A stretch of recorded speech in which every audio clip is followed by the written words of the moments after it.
Good evening, race fans. We are live here tonight for the Dutchies Snowball Derby 2021 edition.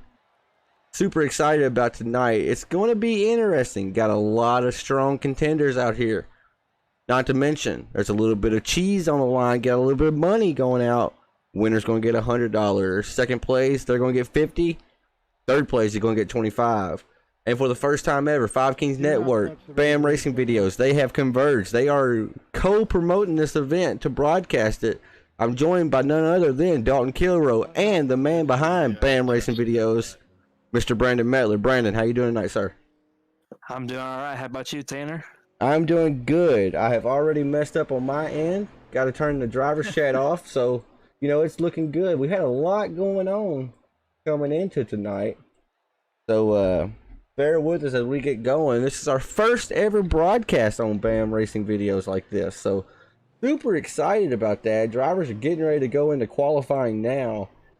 We're also joined by none other than Mr. Dalton Kilroe. Dalton, how are you doing tonight, sir? I'm doing just fine, Tanner.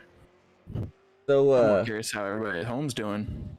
Right. If you're in the chat, whether that's on YouTube, Five King Motorsports YouTube channel, or BAM Racing Videos Facebook page, let us know where you're from. And as this race starts to go, I really want to know who's your shoe-in favorite for tonight. I got my eyes on a few drivers, but like I said, really stacked field. You never know what to expect. 300 laps, no fast repair. You got what you got. Brandon, what's your outlook on tonight? How are you expecting tonight to go at Five Flag Speedway? Five Flag Speedway is an animal within itself, and 300 laps at this track is going to be a grueling race from start to finish as far as tires and fuel conservation and even the stack field itself. Once you get into a stack field of drivers, you want to get ahead of the start and kind of be ahead of the start just so you can use that race for your advantage for the rest of the race. So with a competitive field of drivers, some tires in the pits, some fuel on the line, some money on the line, which we'll talk about later, it'll be a good race. As Curtis Critchley just went to the top of the board right there with his fast lap of a 16:25. Will it stick? I don't know. They were hitting some really quick times in practice now. So, man, oh man, it's going to be crazy. The top 15 of these drivers, you put them in any other race, and I'm putting money on them to win. I'm not really a betting man, but I would bet on them. Dalton, you're more of a NASCAR style driver. Us over at Five Kings Motorsports, we've kind of got you into the short track side of things here lately, and you like short tracks, so you're a driver out here on Five Flags for tonight, 300 laps. How do you approach a race like this? Well, I would say just we would go back on what you were kind of saying of you got what you got. I mean, 300 laps, you have no fast repairs, so if you get damage at all, you have to deal with that for the rest of the race. So especially early on, personally, I would be going into this trying to be as patient as possible. If somebody wants to get up to the front, let them go. If they're even being the slightest bit aggressive right now, just they give them the inside line and go and save your stuff. Be there at the end. That is going to be the key. You want to be in the top 5 with a clean car and just have yourself in position, so that way whenever if somebody messes up or they don't keep their car clean and they get up front late and you got the cleaner car, you might be able to get around them and steal this thing. Absolutely, and $100 to the winner. I mean, just for a night of sim racing. We went into today's event at 4 o'clock this afternoon. There was not a single penny on the line. Not a penny. We had some great sponsors come on board here, and we'll speak about them here shortly. You saw them on the starting soon screen. But there was a lot of people put their hands in to put this event on. And it's just, it's awesome to get the iRacing community together and what we all can do, and we all have that same common goal. And I'm really excited about tonight. It's going to be a long race, so it's going to be, like Dalton said, you got to conserve. But at some point, you got to go. When's that point? You never really know. We're racers at heart. We always think we know the right answer. But then you look back on it in hindsight, and you're like, well, I could have done this. I should have done that. So, I mean, 300 laps, you're going to have to figure it out. But luckily, you don't have to figure it out too quick. As I'm not sure how long they have in qualifying. I'm not sure if it's 5 minutes or 10 minutes.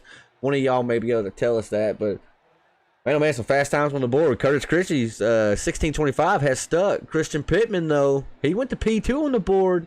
16:29. Shane Quinn is a 16:32 as I think we are going to the warm-up period. And now that just means one thing, guys. We're getting ready to start talking to a few of these drivers. I want to pull up the man himself first. I think it's only fitting to pull up our main man, Mr. Chris Carroll. Chris, you are live in the Five King Motorsports booth. Do you have a copy? I have a copy. So, Chris, going into this event, you were a promoter first and foremost. You had no time to even think about driving the track. You currently, I'm not sure where you qualified at because the warm-up messes that up. Where are you starting at tonight?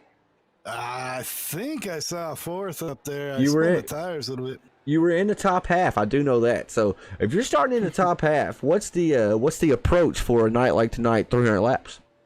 That's a long race, man. You got to take care of all your equipment. You got to take care of those right front fenders, and you got to take care of the competitors around you. But I'm just trying to take it easy and be there at the end and be smart and do the right thing to give myself a chance to win. There's a lot of fast guys in here, so.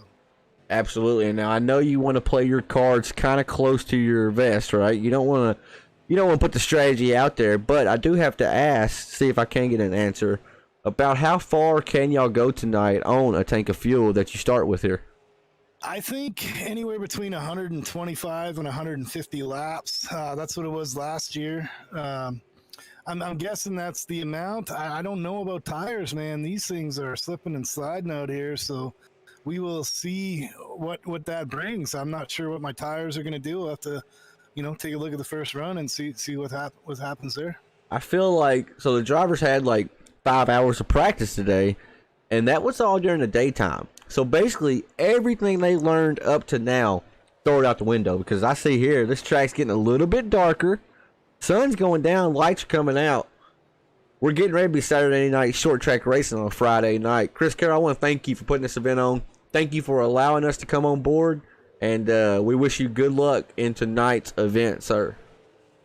Hey, thank you, man. I got to thank you guys for making this awesome. I got to thank eSpeed Sport, Rocky putting up all the sponsorship, and yourself for sponsoring the money tonight, and everybody who's helped to make this race awesome. We're starting 25 cars. They start 24 in the real derbies, so we got a complete simulation here. So thank you, Tanner, for all you've done for me.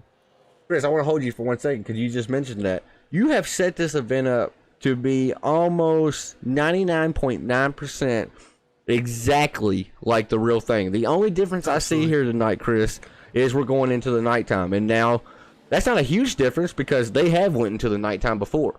So, I mean... Yeah, we based that off of last year. Right. This year they started early due to I think it was the weather. Probably.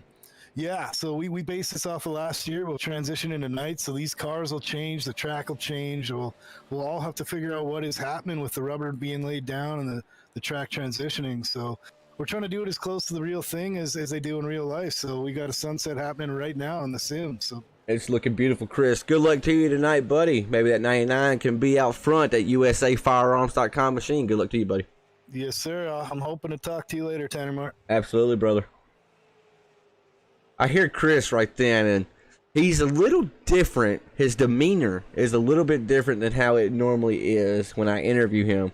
I can tell, one, he's nervous about the event because he's hosting the event, and two, he wants to win the event, but he's not as sure he can win the event because of the competition here. Man, oh man, I'm excited, folks. I don't know about you, Brandon or Dalton. I'm just excited. Yeah, I'm just looking at the times in the warm up here. Top 10 separated by less than a tenth of a second. Have to go all the way back to 17th to find someone that's almost 2/10 off the top time, and a lot of those guys are right there under a blanket. So it's, I feel like tonight's gonna be just a battle of trying to, just hold your track position and hope somebody in front of you messes up if you try to pass them, or if they're actually trying to save their stuff and survive till the end of the race, then they let you by.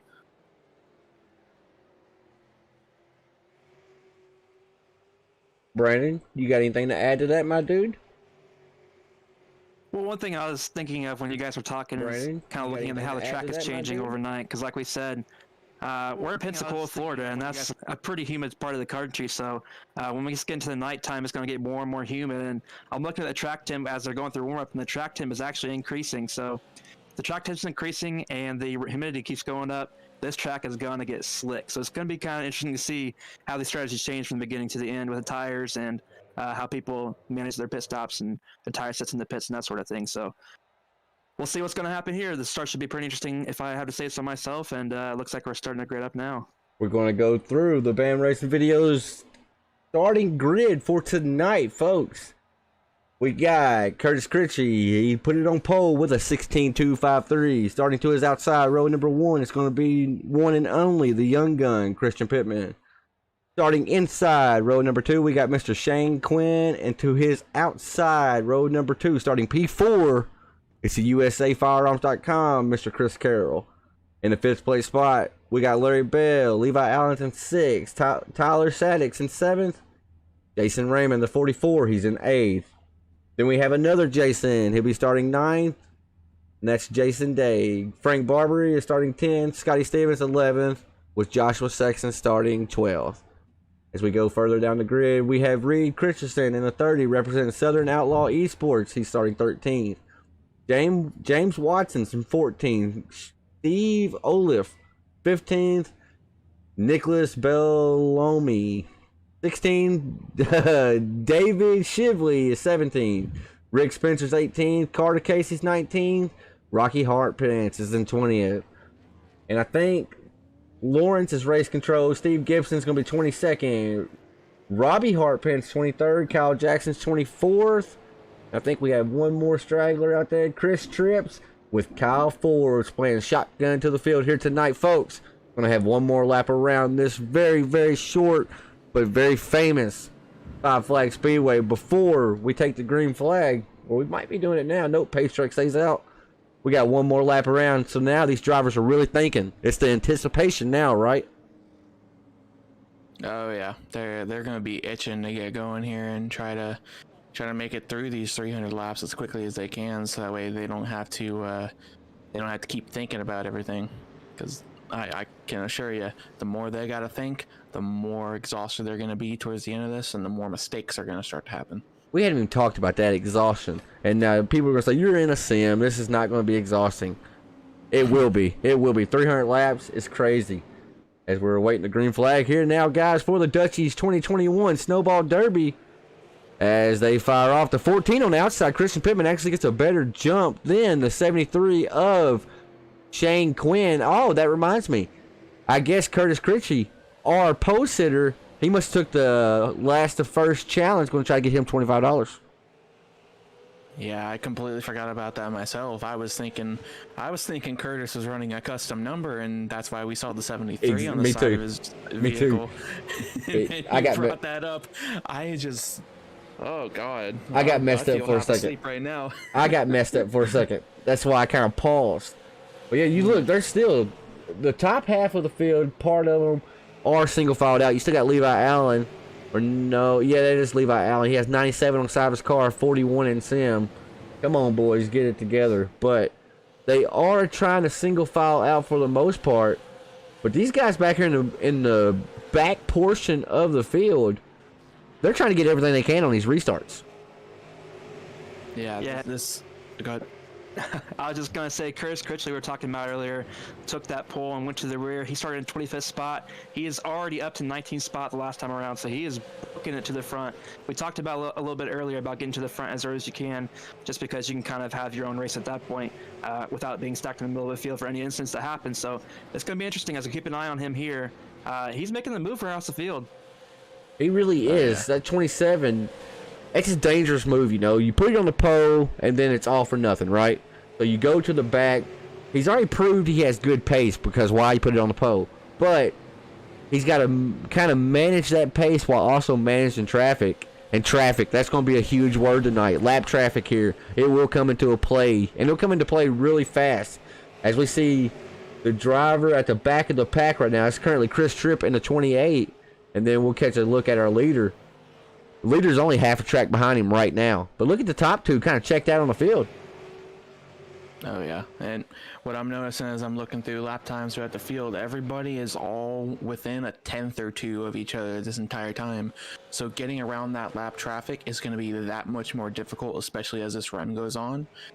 You know, these guys are also going to have to be saving their tires because again, they've only got 3 sets of tires as far as I'm aware in the pits.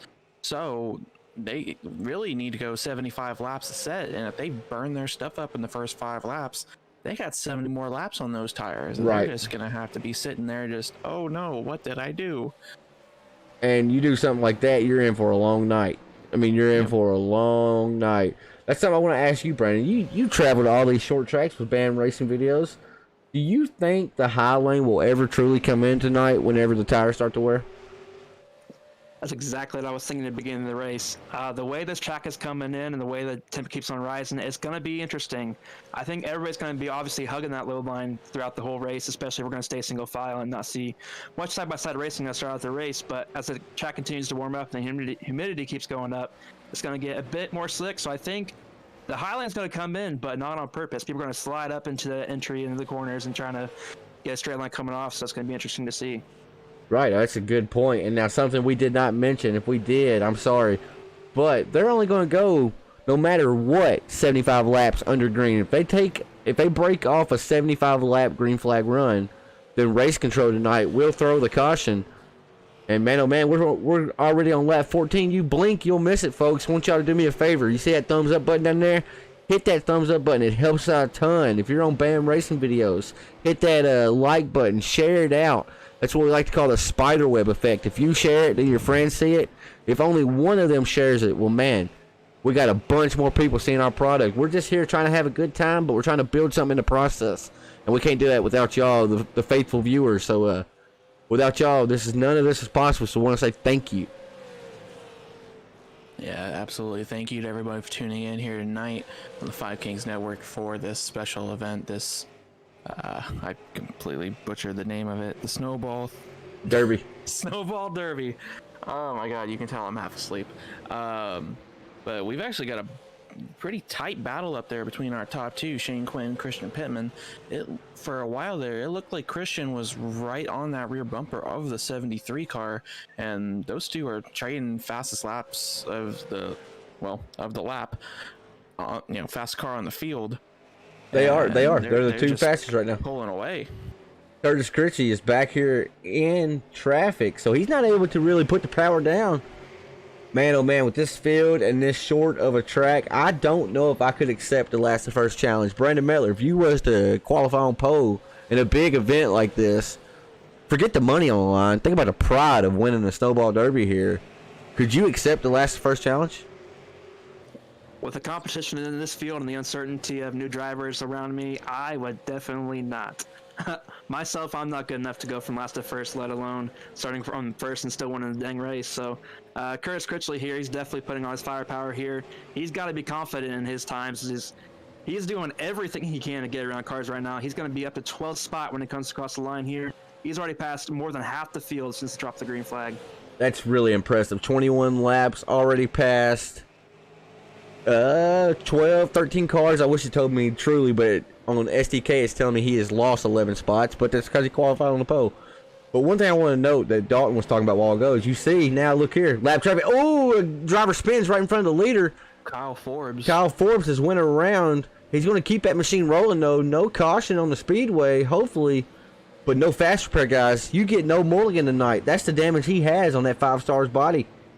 Man, oh man, that's a rough way to start this race. We're not even a quarter of the way done yet. Yeah, that looks like some pretty heavy damage on the nose, so I'm wondering if he's got some engine damage. He almost certainly has radiator damage, so once he gets that fixed, he's probably still going to be running hot for the rest of this night. And that is not the way you wanted to start out your Snowball Derby. But something I was talking about before we saw the unfortunate events of Kyle Forbes there was our top two. The way they're breaking away from the pack, it's awesome, because you have nothing to worry about. You just have to worry about the guy that's around you, right? So, I mean, that's awesome.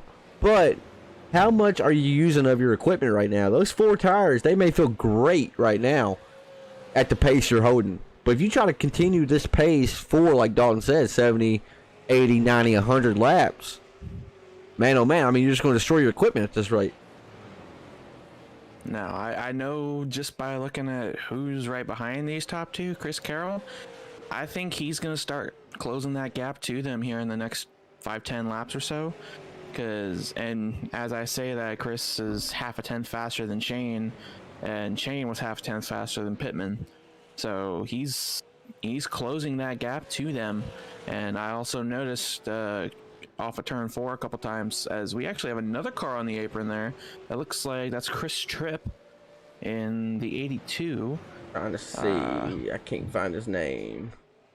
Keep going, you're good.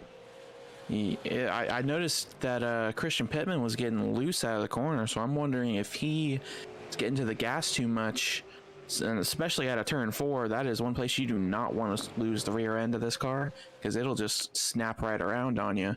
As we see, it does look like that is Chris Tripp in the pits. Absolutely.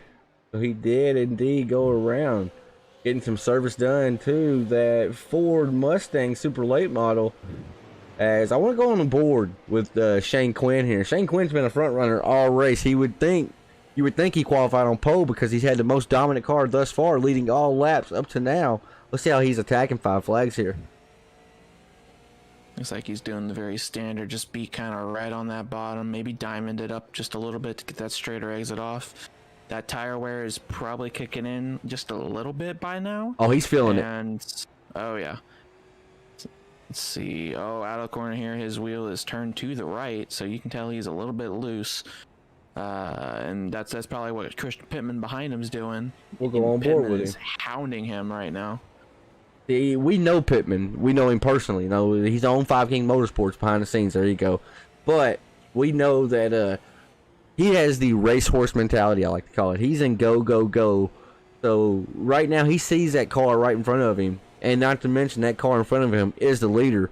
Pittman knows if he can just get up there to him, he can get that lead. So I know Christian's pushing right now. Look at him. You can tell by how he's working that steering wheel. Yeah, that's one thing I'm also noticing, the difference between Shane and Christian. Christian, even though he isn't as, crazy as you might think, sawing on the wheel, he's definitely not as smooth as Shane is being right now. So I feel like that is what, that's evident by when we've seen Christian get a little bit loose out of the corner. It's because he's trying to get there, but Shane he's just barely quick enough to where he can keep Christian behind him and not let him get that run out of the corner. All right, I want to always do this. I want to ask before we get deep into this race. I'll go with you first, Mr. Bam Racing Video's own Brandon Mettler. Who wins tonight's event? Who do you have for tonight's winner? Well, as you know, we have a lot of heavy hitters in this field. Our good old host, Chris Carroll himself, is always quick in any single short track event, especially in super late models, as we all know on Monday nights in the Crooked Line Racing Series. He is dominant there. Everybody chases him down every week, and there he is running third, just kind of chilling out by himself. It's going to be interesting to see if he can actually be up there with the first and second place leaders, or if he's just kind of taking a chill. You saw the brief minute right there of 37 of Tyler Shattuck. I've never raced with him personally, but I know he is one of the fastest racers in the short track world on iRacing. So I think those are my two. You also have, Jason Day. There's a couple people cheering for Jason Day in my chat over here on Facebook on Bam Racing Videos that are kind of cheering for the Canadian guy on our team. And he is sitting in 5th right now, again, just on his own little island, conserving his tires maybe. And that sick paint machine right there. Look at that. That's awesome. That whole paint right there. MF Racing Designs on Facebook. Ooh, caution's out on the speedway. It's telling me Larry Bell has went around. Let's pull up the Bam Racing Videos records replay cam and see what happened exactly. So you got Larry in the 43 right there, all black, kind of clips the apron. Oh no, it's the guy up in, who is that? The number 80. The 80? 80 of Steve O'Liff. Steve O'Liff. Let's go back one more time and see if we can catch it one more time. Steve O'Liff. He's definitely staying right up there at the wall here. Yeah. Looks like he just got loose up on the high side trying to stay out of the way. And it just came around on him. And he just came down the track into the 43. But the 80 car right then, he he towed right then, meaning for the ones not familiar with iRacing, you can hold your escape button and you basically, in real world terms, what would that be? Basically a tow truck coming out there picking you up, bringing you to the pits, right? Well, he's going to lose a couple laps right there, but man, I don't think his car was hurt that bad. Short track racing, you can ding these things up. Now they're not like a tank by no means, but they're not that fragile either. You can take a little bit of damage and keep going. And that 80 looked pretty clean for the most part. Yeah, I can see that. It's, in the YouTube chat, we have Aiden Young saying you're causing trouble out here, Tanner. Hey, I've done nothing. I'm sitting here minding my business, being a good boy. As SDK is going crazy right now. Awesome. All right, so let's get back to it. So, Brandon, you mentioned a few drivers, but you got to pinpoint it, brother. Fan Racing Videos on. Let me know who is your pick for tonight's Dutchies Snowball Derby winner. Well, I'll tell you what. I know you want me to pick one guy, but You got to. we were talking about Curtis Critchley earlier, and he's made it up to 10th spot already, and Don't you dare steal my maybe pick. 40 laps. He is flying out there. It's going to be super interesting to see how he handles this quicker traffic up here. That's maybe not let him by as easily as some of the other guys back there that kind of take it easy to start this race, because there's a lot of fast guys in front of him. I think this race can be decided. These race cars are going to be important for how the rest of the race pans out. So you got Curtis, Dalton. Who do you got? You can't pick the same guy. You got to switch it up. Yeah, that's why I was saying don't you I dare know, steal my I know. pick, because he just stole my damn pick. Easy. Sorry. I'm gonna have to go on Jason Day. Oh my He's gosh. normally gonna be up there towards the front. He's normally pretty does a good job at staying there right till the ends, until he has somebody accidentally turn him for money like an idiot. Myself. No, I think Jason's gonna stay up there, and he's gonna be pretty good here at the end. As we take this restart right here, the 73 takes off like a rocket. Christian Pittman to his outside. Now Chris Carroll, we've talked about him all night.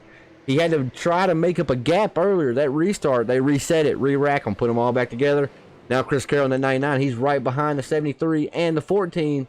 Will he be able to do something? Or will cautions breed cautions? Now it's time for my pick. So you pick Curtis, Brandon. Dalton, you pick Jason Day. I am going with my main man, Chris Carroll, at 99 machine. I think he's going to find a way to get it done. I think he's going to use that racecraft and get this thing done and bring home he'll be a 2-time Snowball Derby winner. He won this event last season. Yeah, very strong pick, as we actually see Christian Pittman on the outside makes it work getting around Shane Quinn. So I'm thinking what's happened is on the restart, those tires cooled off just a little bit.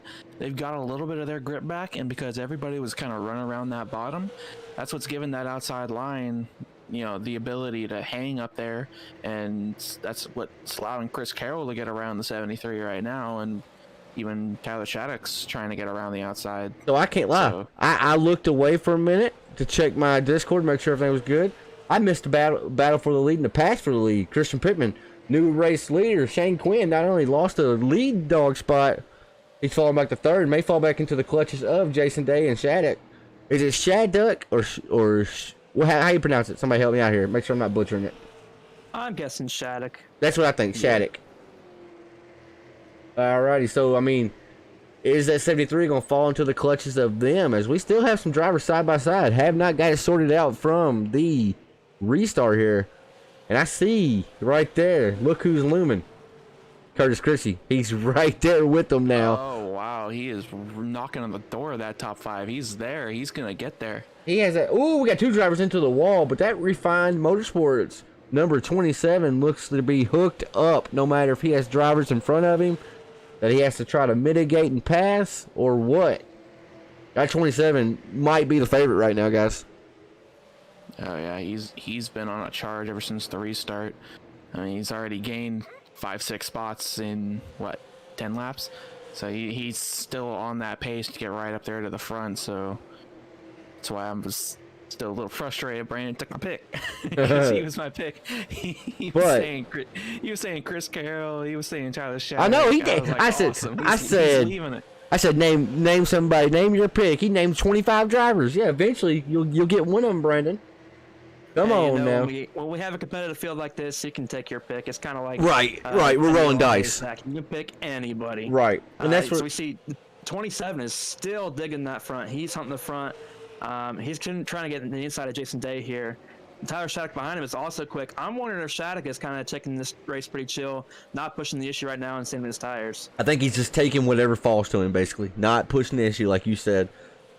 Man, oh man. But so we say Curtis Crixley is the most dominant driver right now.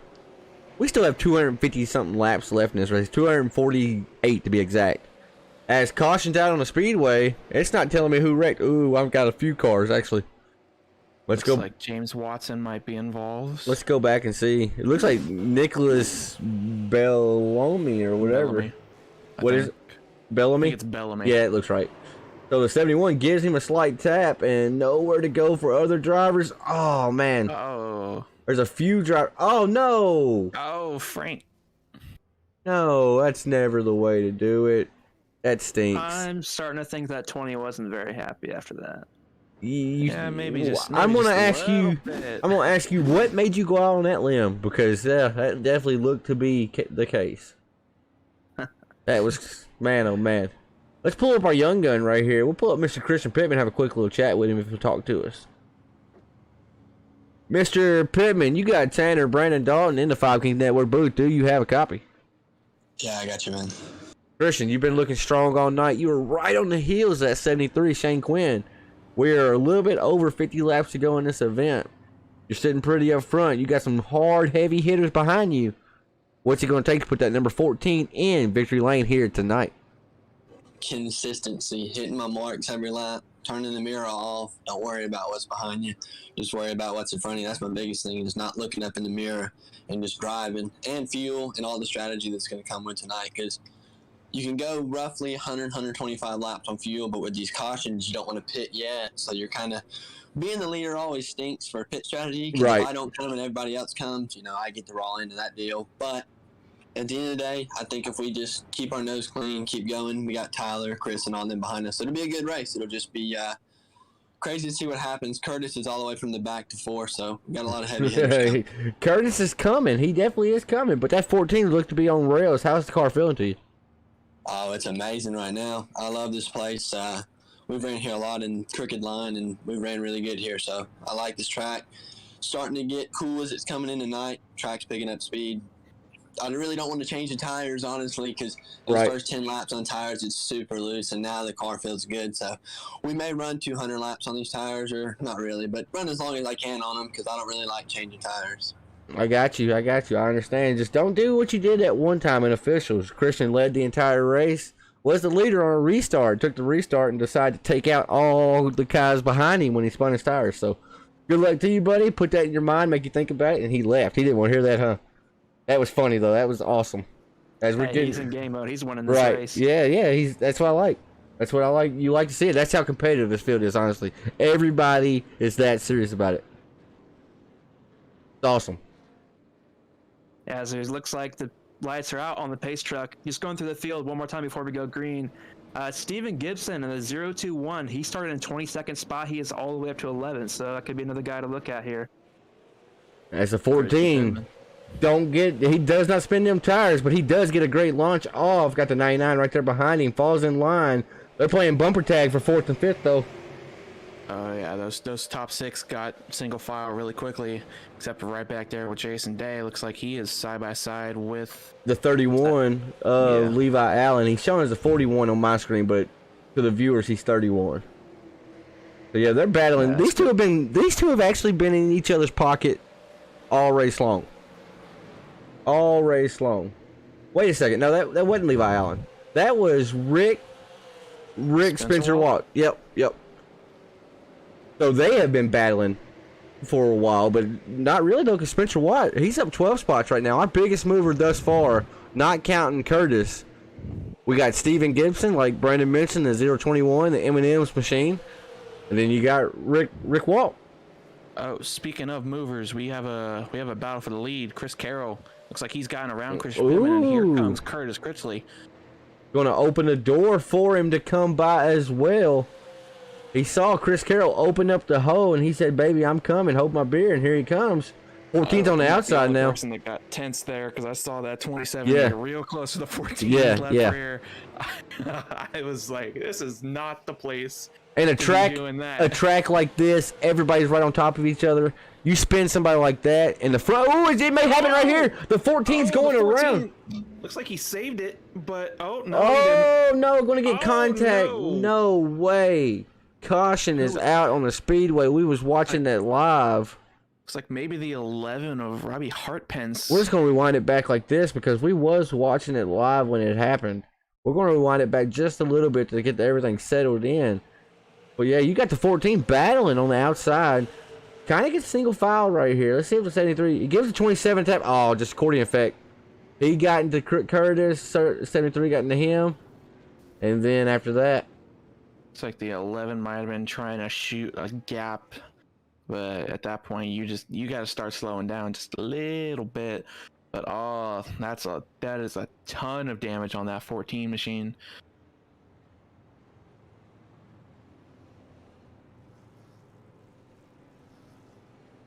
That is not what he needed to see there.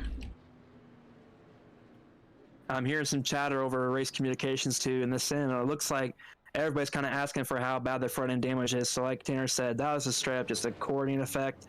I'd say probably a good 7 or 8 car stick front end damage there. So it's going to be kind of interesting to see how that damage is maintained here or what's going to happen with that. But yeah, like Tanner said, just accordion effect. A lot of people know where to go. Everybody's scattering left and right. Just kind of unfortunate racing deal it looks like there. I just got word from Christopher Pittman. 8 minutes of required repairs, guys. He's going to probably shut it down and put it on a hauler. That's heartbreaking right there. That's a bad deal. Bad deal. Nothing any driver could do. 27 got into the corner, doing nothing wrong. Pittman, the 14, got into the back of him. And then I think it was Shane Quinn got into the back of Pittman. Just accordion effect. They stacked up. You push one domino down in a row, the rest of them fall, right? That's kind of what happened right there. It's racing stuff happens. Man, oh man, Pittman was on the raw end of that deal. Went from leading the Snowball Derby to now just putting it on a hauler. I mean, that sums up racing right there, folks. A lot can change. Yeah, as soon as this caution comes out, we are getting into the nitty-gritty of this race, as we've seen a couple quick cautions right there. Actually, the 11 came down pit road, and when you kind of switched to him, he was taking some tires. So it's going to be interesting to see if anybody else is kind of thinking that in the back of their mind, or if anybody that just took put under that caution is taking some tires at the back of the field. So this could be interesting. If you were wanting to be conservative on the pit strategy, I don't mind taking tires right now, honestly. Especially if the whole field don't come down with you, because yeah, they may get you on the big end of the deal, meaning laps down the road.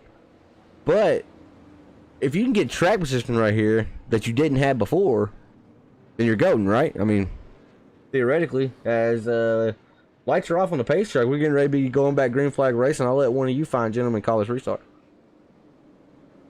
I'll go ahead and take it over here. As it's going to be in the hands of Mr. Chris Carroll, and that 99 pace truck is off, and he's going to go early, get one really good jump on the field. He's not going to have to worry about anything in the turn one now, other than Curtis Critchley closing in on that rear bumper. It's going to kind of single file out between them. Everybody, looks like they're trying to get single file. You got Tyler Shattuck and the 73, Shane Quinn, battling out for third, side by side between. Looks like Jason Day and who is that? Carter Casey? Yeah, that's Carter Casey in the two. Two of them side by side for 6th position. So it looks like, man, I think the driver we need to talk to next is the 52 of Jason Day. It seems like no matter what, he's always having to battle somebody, and that's what happens when you qualify outside the top 3, you want to say? Because everybody's trying to get everything they can right now. Field's so stacked, only everybody's separated from a 10th. So, I mean, everybody's right there on top of each other. If you're in that proverbial hornet's nest, this is what you're going to get. The 52's on the outside trying to fight with the 2 to his inside, but just not making up the ground he needs. Oh, yeah. And one other thing I am also noticing, Chris Carroll, he's running some of his fastest laps of the race. and he's got 60 plus laps on his tires at this point. So it looks like taking the fresh rubber may have been a mistake for some of those guys if they have taken it, because these guys on older tires that have been able to let their tires cool off and get good restarts and get in clean air, you know, they're showing the same speed as somebody that's on fresh rubber, and they're not having to worry quite as much of it being on rails the first 10 laps of a run. Guys, I want to take a brief moment in the action and say, please hit that subscribe button on the Five Kings Motorsports YouTube channel. We're at 97 subscribers right now. We are pushing. We're on the road to 100. If we could break that tonight, man, oh man, that'd be awesome. $150 on the line here tonight, folks. That's just for the prize purse for the top three. $100 for the race winner. 50 to the second place, with third going home with 25. I mean, we're out here with some great, intense short track action. The man himself, Chris Carroll, number 99. That Chevy Camaro out front looking pretty. USA Firearms back in that machine. But got the pole sitter who took the last to first challenge, Mr. Curtis Critchley. He's in second place, and he is hounding that number 99, just kind of pacing him right now. Yeah, I think it's just going to be a matter of time. From racing with Chris Carroll, I know he's got some speed, especially on these long runs on older rubber. But with the way that Curtis has been kind of running him down, I don't know. I don't know how much longer Chris is going to be able to really hold him off. But we've seen multiple times, especially here on the Five Kings Network, catching somebody is one thing, passing them is another. But Curtis, he hasn't really had too much of an issue passing people, but people he's been passing haven't been Chris Carroll. So we'll have to see how that plays out here whenever he gets to him, if he gets to him.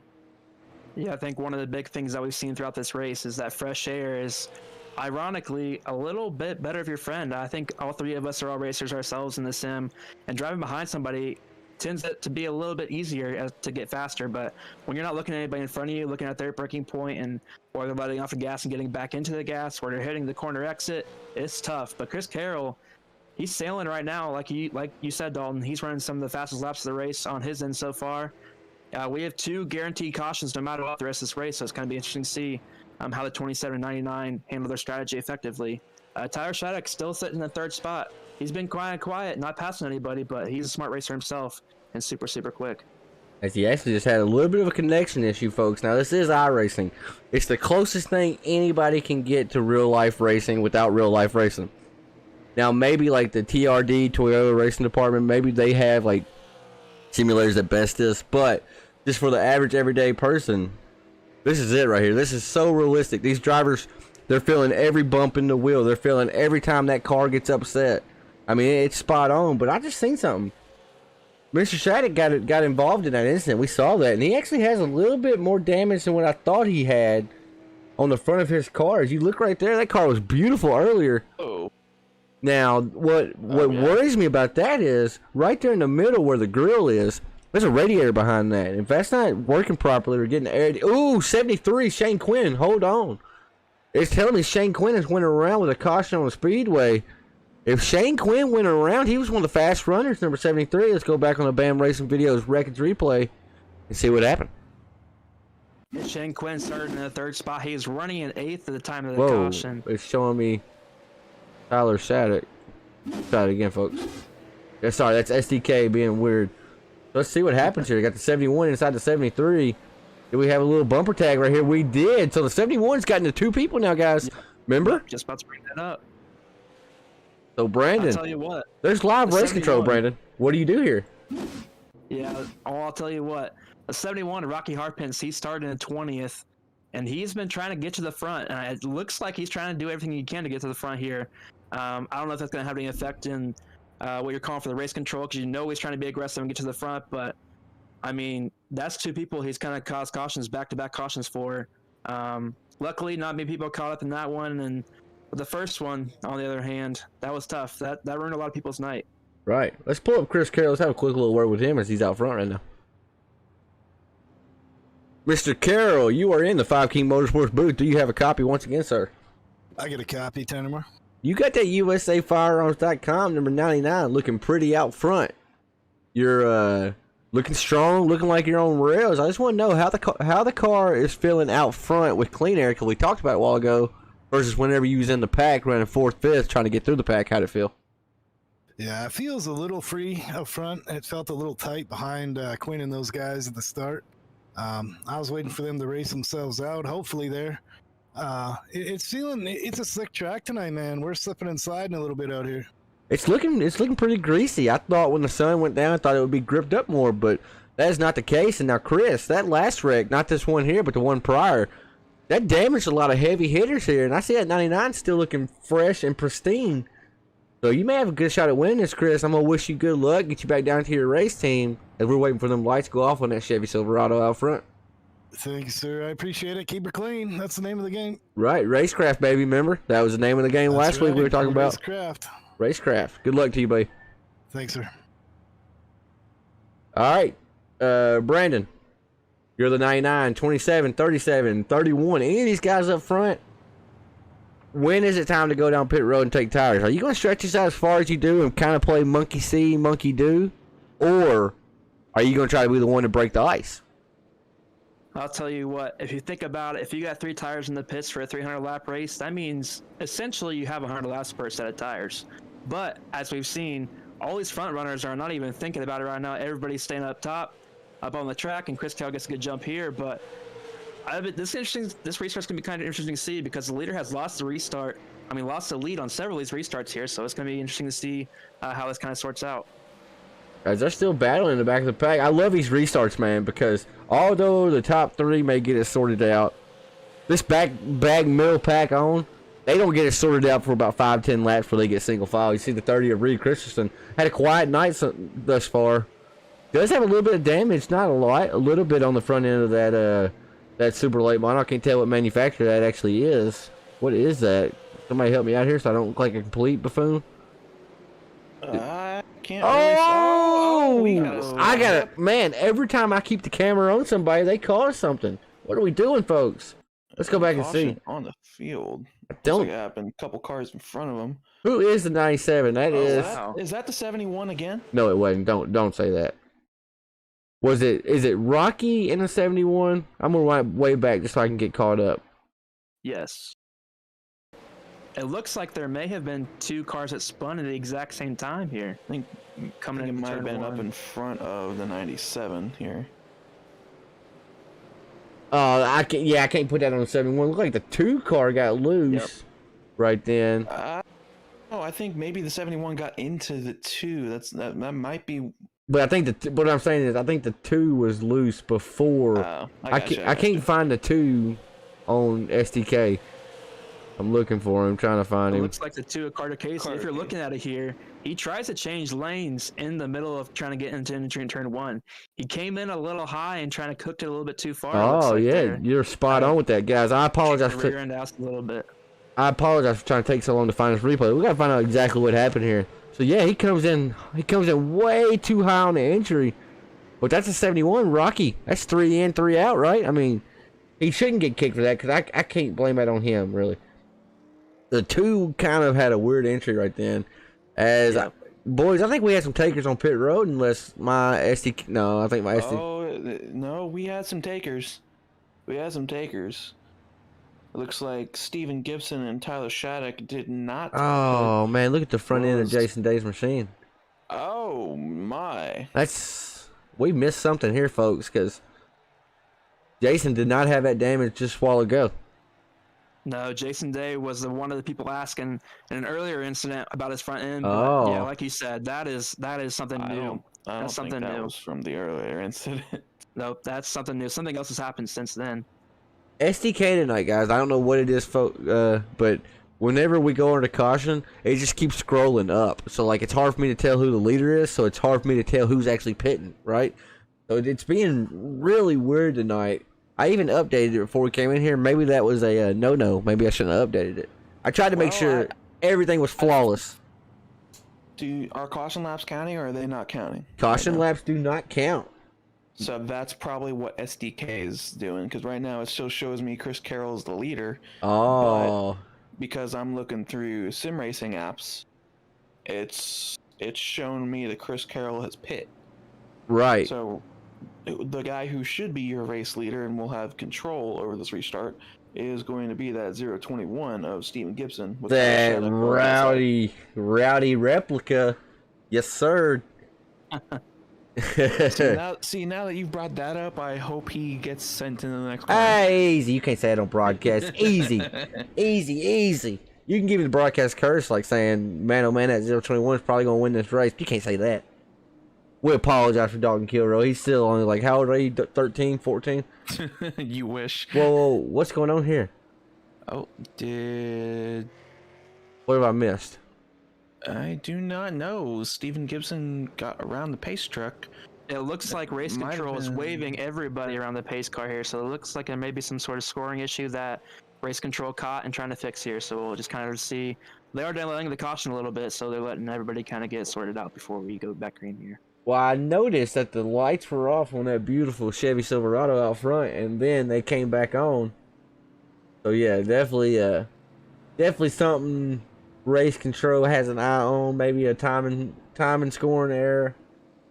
I mean, it happens in real life, folks, and I promise you, it happens on the sim. And it's very annoying when it happens on the sim because, I mean, gosh, guys, we've done race control before. There's not a whole lot of stuff you can do to fix it besides what they're doing right now.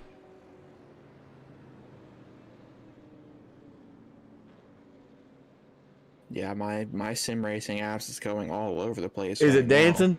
Just, now. Oh, it's dancing. Right. I'm seeing guys that are 4 minutes behind, then it's dropping to 10 Right. seconds. yeah, my SDK over here doing a stanky leg or something, bro. It's like going crazy.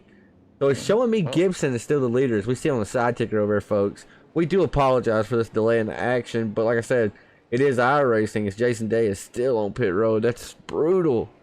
That is brutal. Been on pit road for 4 minutes now. Guys, just give us a moment, folks, because I see a lot of people one lap down that shouldn't be. They're going to get it sorted out. Race control is still working on it here. It looks like we might take a little bit time to get this sorted out. But we'll have this break. We might have some new viewers that weren't here at the beginning of the race, but if you are a new viewer and you haven't listened in yet, if you're watching the stream, comment on that stream where you're watching from, city and state, so we can know where our target audience is. And one thing we talked about earlier is kind of our picks for the race, but one thing we haven't asked you guys to do yet is put in your pick for the race so far. 81 out of 300 laps, there's plenty of time to go, but some of these early fast guys have shown their speed here, and it's going to be interesting to see with all the strategy and the rest of the race how it's going to go. Yes, sir. You are correct. So if you're in the chat, what we like to call viewer land, let us know down below who is your pick. Like Brandon said, lap number 80, going to be taking the green on 81. Caution laps are not counting tonight. They will get this sorted out. We will get all 300 laps in. That's the beauty of the Snowball Derby here tonight. And if you make a pick now, that's what makes it fun. That's what makes it interesting because, like I just said, a lot can change in these 220 laps we have left remaining. As I see, look there. Oh, Scotty Stevens has worked his way up to P4. I shouldn't do it, but I'm going to do it. I'm going to pull him up real quick while everything's in a confusing cluster just to kind of annoy him more than anything. Scotty Stevens, you got Tanner Marr, Dalton Kilmer, Brendan Metler in the booth. You got a copy. So, Scotty, I knew you'd be good for a few words. What in the world is going on right now? Well, race control thought we were lap cars ahead of the leaders, so he waved us around, put us a lap ahead. So now we just waited for the pace truck. I don't know if this is going to fix it or not, but we'll see. You going back green flag racing. We'll get you back in next caution. Good luck to you, Scotty. All right, thanks. So that's another interesting thing I didn't... Hold on, Dalton. Sorry. That's another interesting thing I didn't talk about with y'all. Since caution laps are not counting, there's no automatic wave around. So race control actually has to watch and manage that. So he's got his hands full with this many drivers, but I'm seeing a lot of drivers lap down. I don't think this is fixed. Well, we will see here in a second. We will see. Everything should update here. Yeah, there we go. There we go. Okay, Everything's getting better now. So what I'm thinking probably happened is race control was doing the wave around still, but they weren't aware that under caution laps not counting, it doesn't update the results Right. as it should. So they were probably still looking at Chris Carroll being the leader and waving around every car that was in front of Chris Carroll. Right. When Chris Carroll pit and other guys stayed out, so he was no longer the leader. So that's where I'm thinking that confusion all happened. But I mean, obviously they've got it fixed. We're back green flag racing. Yeah, the action is hot and heavy right now, huh? He's on 80 lap old tires. He just ran the fastest lap of the race. Really? 16:26. Wow, let's go up front and see what the 021 is doing. I saw the battle right there and had to watch it. But yeah, so Brandon Mettler, you go to a lot of dirt races. It's kind of a common trend, correct, in dirt not to count the caution laps, or am I off base here? Nope, you're completely right. There, you might see in NASCAR something like that, where if you're the first car lap down behind the leaders, you get the lap back. But in dirt racing, once you go a lap down, you're not getting that lap back unless everybody on the lead lap wrecks. So that's kind of the same situation we are here.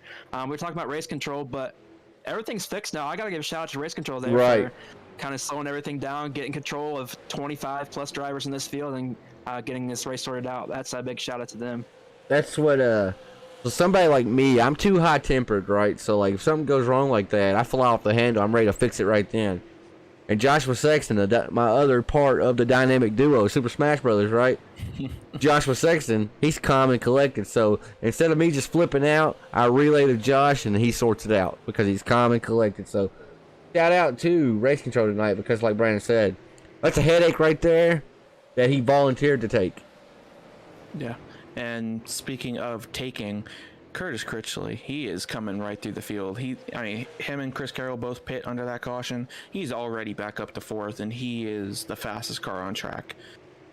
So Curtis pitted on lap 79, along with a lot of the field. Had a 23-second stop, Brandon. So that's probably 4 tires, if I had to guess, with some Sunoco racing fuel.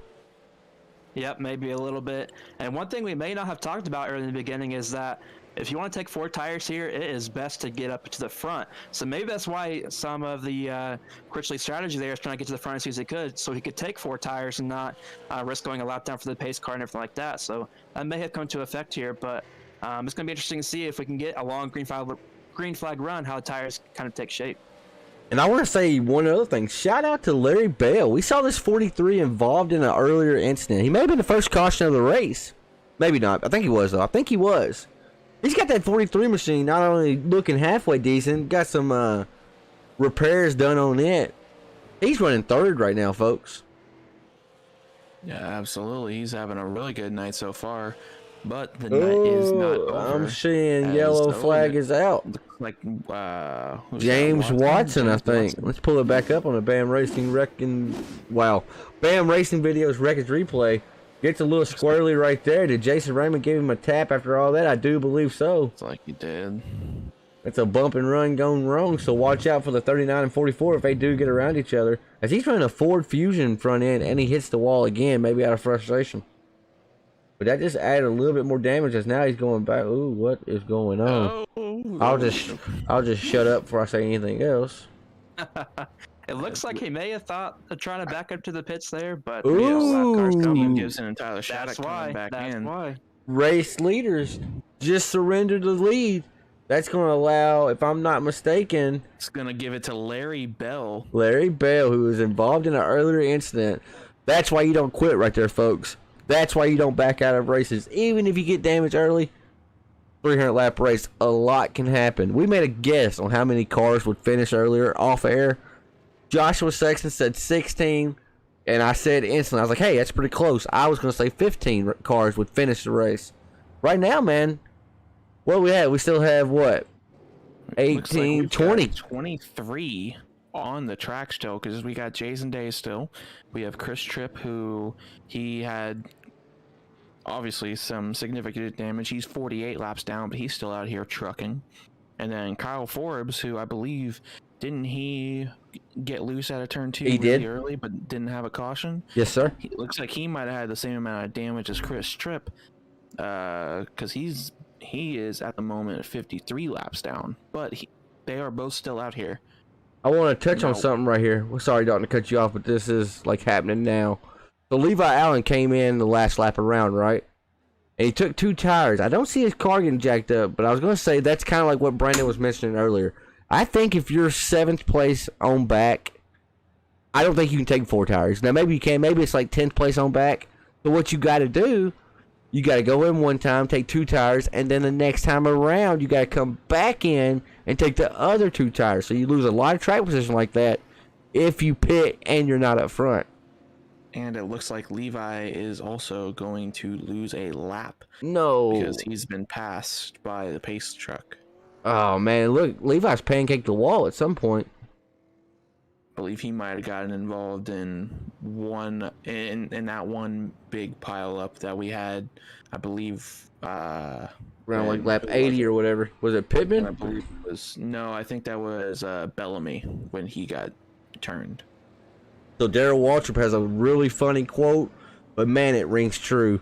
He said when he used to race at Nashville Fairgrounds, if the right side of the car was beat up and banged up, you've been racing. If the left side of your car is beat up, you just been out there driving. You've been in the way.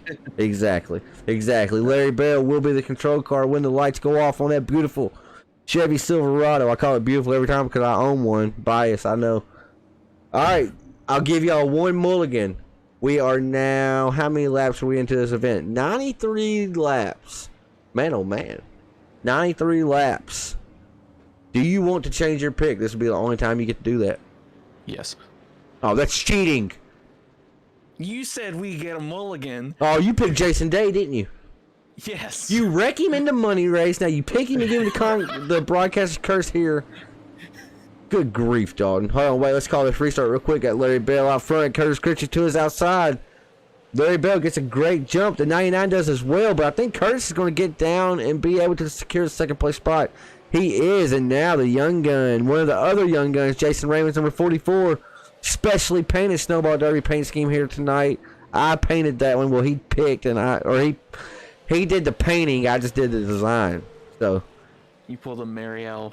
Yep, exactly. I was a little girl in that department. As Larry Bell though washed up a little high right there on the restart, guys, and that's going to allow him to not only lose the first place spot, but maybe second and third if Jason. Ooh, Larry Bell's going to climb the wall. Larry Bell said, "I don't want to be out here. I want to sit in row G." Oh boy. It's man. I'll tell you what. We're only 100 laps in. They are. Oh, yeah. Absolutely. So we saw Steven Gibson go in earlier, correct? And Shattuck. Look at the difference. Shattuck's worked his way up 13. Steven's still back here in 19, so not able to get around this traffic. He is currently in a box, nowhere to go unless he wants to go 3 wide. I'll tell you what, Steven Gibson did not take that decision to pit lightly. He was out front, and like Christian said earlier before, you got to make your decision to run your race because no matter what happens behind you, they're not going to follow you. Luckily, Tyler Shattuck followed him to the pits, but Steven Gibson went from 22nd to 1st before he went to pit. So I'll see if it's going to be interesting to see if he can do it again here. A lot of tire strategy in between the fields going on right now, and we can see that evident through passing on restarts and that sort of thing. And I will hop in here. I do stand corrected. Aiden Young brings up a good point in the YouTube chat. If caution laps don't count, how does somebody go a lap down? I was completely wrong about Levi Allen going a lap down. He's still on the lead lap. He's just in 15th. Very good catch. So he did not actually lose a lap. That is my mistake for not understanding how in the world iRacing does the scoring with no cautions being on. So apologies. Right.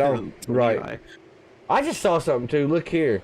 Now, I will let y'all know, folks, as this broadcast starts to go on, it's going to be hard to just remain energetic, excited, like we was in the beginning, because it is a 300-lap race. We're not professional at this, but we do try to have a good time. As Edward Kane says, fantastic broadcast thus far. Thank you for that, Edward. We appreciate the kind words, and I take them very seriously, and we take this seriously, but we will get them down moments. We're human.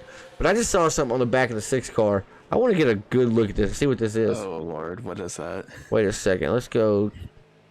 Home Alone. You, my sir, you got, is it Marvin Larry? Is it Marvin Larry? It's Marvin somebody, for sure. There he is. They're the burglars in my eyes. I forget their names. Right. And old Kevin right there. That's all. Oh, no, Kevin was a dad. What was his name in the movie? No, it was Kevin. Oh, yeah, it was Kevin. Yeah. Dalton, you know who you remind me of? You're gonna play the Jason Raymond role tonight. You're the verbal punching bag. You know who you remind me of in that movie?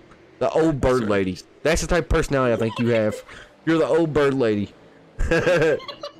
You're nice in the end, though. You know, everybody thinks you're mean and like, ugh, like weird. You know, but you were nice in the end.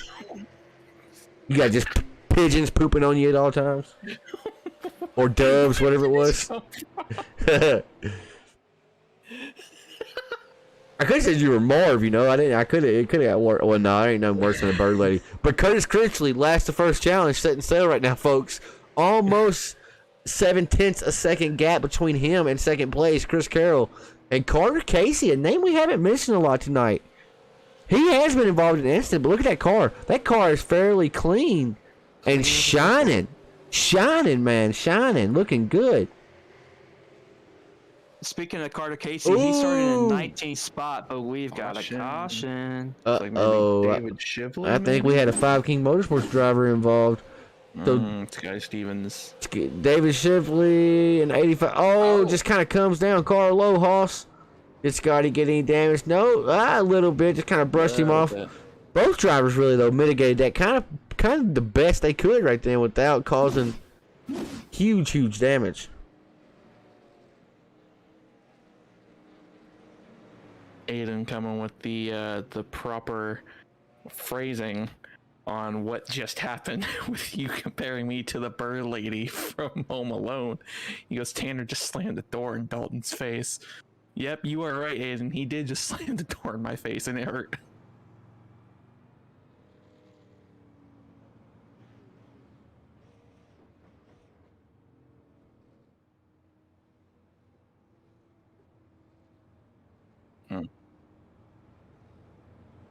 Well, folks, it's been an interesting one thus far, like I mentioned earlier. If you are just now tuning in, we're live on the BAM Racing Videos Facebook page. BAM Racing Videos. It's Brandon Mettler. I mean, he's in the booth with us, but I'm going to talk about it for a minute. Brandon is so dedicated to his craft that he goes... I always say he always goes to any racing event within the Southeast. But, like, if there's a famous short track race going on, Brandon Mettler's there and he's documenting it. He's filming it. He has a video on his channel, has almost 300,000 views on it.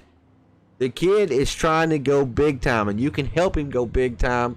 He's on the road to what, 3,000 subscribers, Brandon? Well, we're at about 3.2 thousand right now, So we're getting up there. We're on the road to 3.5. 5K. You shut up because you'll be humble. I'm not going to be humble about it.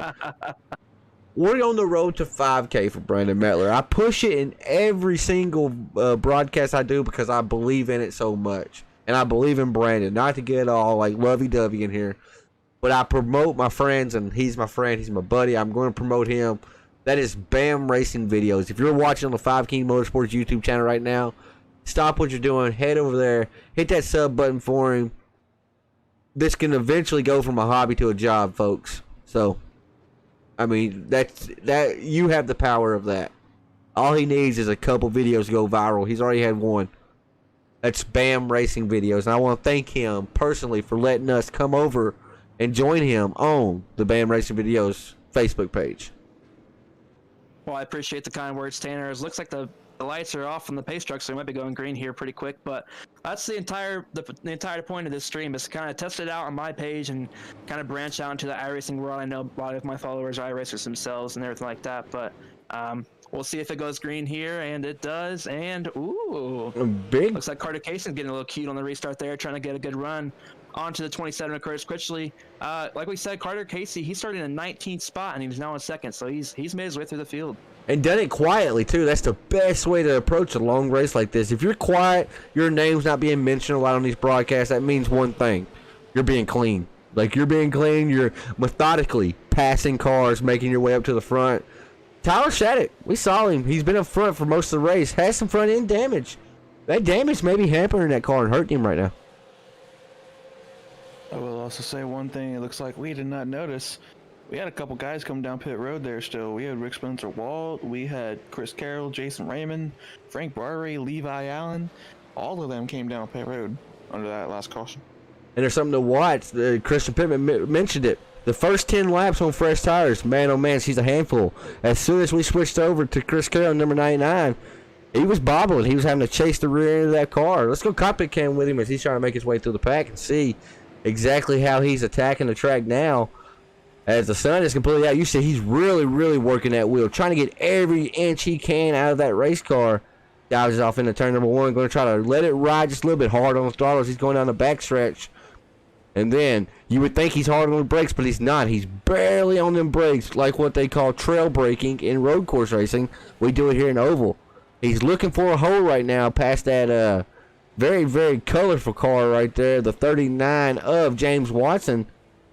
But you see, he's in a box. He's obviously, I think he's faster than James Watson. I don't think that's a knock to James. Underneath him there. Right, gets underneath him. Going to try to hold that white line, maybe even clip the apron a little bit. But you got to be careful going down there. It's Russian roulette. You never know exactly how it's going to spit you out. As we have another caution on the speedway, folks. Cautions, precautions. And it's not telling me who wrecked, but it's telling me Jason Raymond went off track. He said he would join us if he wrecks out, so let's see. Oh, James Watson, too. Wait, what? We just talking about the colorful car? Oh, Chris Carroll got around it, and Jason decided to murder the colorful car. Shame on him. Let's see what happens here. Oh, Brandon Mettler. You know what it looks like? Looks like the same thing we saw a while ago. That Watson, he kind of arcs it in there pretty high, and then comes down, tries to secure a spot, but did not realize he had a car right there on his quarter panel. Yep. You called it pretty much spot on. Like I was talking about at the beginning of this race, this track is going to get greasy because when the sun's not out, it's only 71 degrees in temperature right now, but the track temperature has increased every single lap since the green flag. And as the humidity keeps to go up too, when we're at night, right by the beach in Pensacola, Florida, this track is going to get slick. That's kind of maybe what happened there a little bit. Once you get in those marbles up there on the top of the track, especially at Five Flags where the banking's kind of wonky up on the banking in turn 1 and 2, it can kind of upset the car, and that's exactly what you saw there. Absolutely, just spot on. And what you said about the banking right then, there's no truer statement. It looks like it's just kind of smooth. It just goes up gradually. It's very, very weird, and it upsets the car. If you get out of the racing line, track looks pretty wide in the corners. The racing line is not, and that's why you see it getting darker in some spots. That's because the rubber's getting laid down each time they make a pass.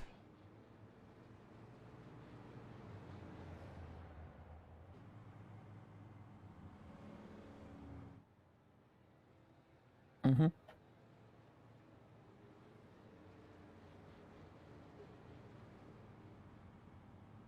Another guy we haven't talked about so far this race. We talked about Carter Casey. He started in 19th, but you see the guy right behind him in the 51. That's Joshua Sexton, fellow Five Kings member. He started in 12th spot, and he is up to 3rd right now. I think he's playing a little bit of strategy here with tires and whatnot. Like we talked about before, we have still 2 guaranteed cautions, and they can't make it on field to the end of the race. So there's still a lot of strategy to be had throughout the field. Yes, absolutely. And a lot of these guys, they have not gotten through too many sets of their tires. Let's see. I don't think Chris Carroll took tires under that pit stop, but he might have, because he did have a 21-second stop as the lights actually are out on the pace truck. So we're gonna be going back green here in about 20 seconds or so. Yeah, so we'll have to see how this strategy all kind of plays out for some of these guys. Yeah, I was just about to ask, with that Chris Carroll pit stop, do you think he was getting some damage fixed, or maybe a little bit of fuel topping off, maybe? It'd be kind of interesting to see what kind of happened there, but... I think he was just out of the window. Yeah, a little bit. Oh, Curtis Critchley, he is slow on the apron. I wonder what's going on here as the out of green gas, flag is maybe? out. What has happened to Curtis? Oh, he has towed. Hold on, folks. If he either ran out of gas or something may have happened in his house right then. So I don't believe he ran out of gas. I don't think so. So if something happened, Curtis, I hope it's minor. I hope it's just something silly you had to go do. I hope it's nothing important, man. That scares me, man, every time I see that. I don't like seeing that at all. Because, I mean, a lot of us in here are 25 and older, and we have kids, and I've had to do that right there. Kane fell off the bed. Didn't bust his mouth over nothing like that. Luckily, Kane's my little 2-year-old boy. Turns 2 in January. So, as a father, that scares me right there. As now the lineup has messed up once again. Race Control gonna make its money tonight. Try to sort this out. Man, oh man. I think it's a good time right now. Sorry to mention the sponsors here. Edward Kane, he came on board to help us out here tonight. I'm trying to pull up his actual name so I don't butcher it. I should have had this ready already, huh? Edward Kane, certified public accountant. So I would think if you need some help managing your money, look up Mr. Edward Kane. He will get you suited and booted. And then we have the one and only E-Speed Racing. That's another iRacing team that came together, put some money in the pot to help support this fine race we got going on here tonight. And then, of course, you got us truly, Five Kings Motorsports. That's a different, little different than Five King Network. It's just an offset that I kind of created as to venture out into broadcasting, to just get our name out there. And now I found out pretty quick I enjoy doing this. I don't want to do it 7 nights out of the week. But when a special event like this does come up, I'm excited for it. So thank you to the sponsors for coming on board. Chris Carroll for the endless hours of work it takes to be put a field together like this. You could, or he could have just accepted any driver that wanted to race. But no, he didn't. He personally scouted drivers. He picked the cream of the crop when it comes to short track racing on iRacing. And that right there, all that tells me is it took time and effort. So thank you, Chris Carroll, for that. Thank you to all the sponsors, Edward K, Certified Public Accountant, BAM Racing Videos, E-Speed Racing, and of course, yours truly, Five Kings Motorsports.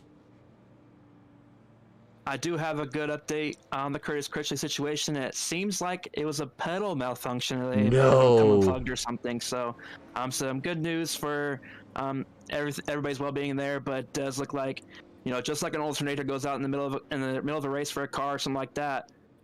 There's still some racing issues that can be had. So, good news on that point. But looks like he might be able to tag on to the end of the field here, hopefully, and get back to the front. So, a lot of laps to go. Timeout. Is that 2 people that we picked had problems? You picked Curtis, right, Brandon? I sure did. Dalton, you picked Jason, right? Yes, I did. I don't even remember my pick. Was it Tyler? I believe you picked Mr. Chris Carroll. Oh, I picked Chris. Now, Chris, he's in Canada. He's in Canada, eh? So he's gonna get like a blizzard or something. And now, folks, that does remind me. I live in the southeast portion of the United States. I live in Kentucky, the south portion of it. I'm like 10 minutes from the Tennessee line, if it matters. But we have some very severe weather. They've been hyping it up for 3 days. They're getting so excited, thinking there might be a possibility of a tornado. The weathermen, they're freaking psychotic, right? So if the stream does just cut off, just know that we are safe. We are okay, but severe weather has hit. Probably just knocked the power off or something.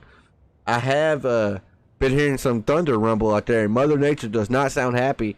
So fingers crossed that don't happen, but just letting y'all know in case something was to happen, that I truly apologize on behalf of myself, my commentators, and Five Kings Network. I do have one kind of interesting situation that can come up here, but we're talking about Jason Day a little bit of an update for him. He does have all of his damage fixed as of what he reported, and he's currently 12 laps down with nobody in front of him.